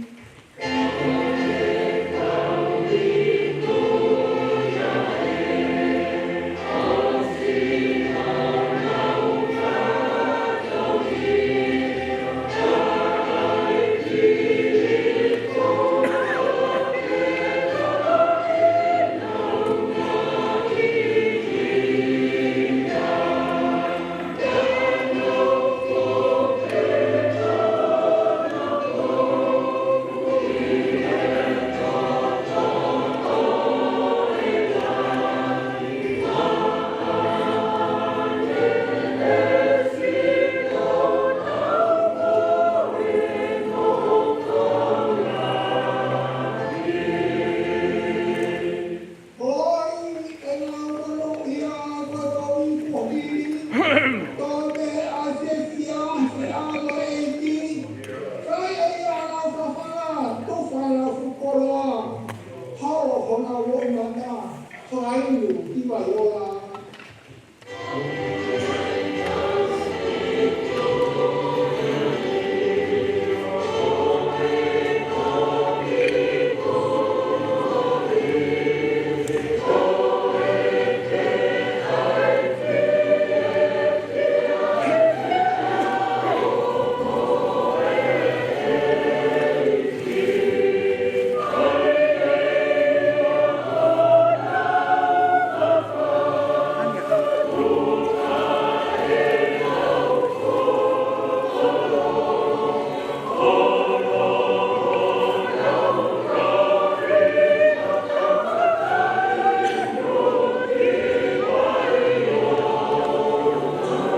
Nia, o kata e whaongo e ni tua, o kata e kua mate, a mumune ka pao whaitau ko toa. Toi ka whaitau ko toa kini mo hapo ko te kua.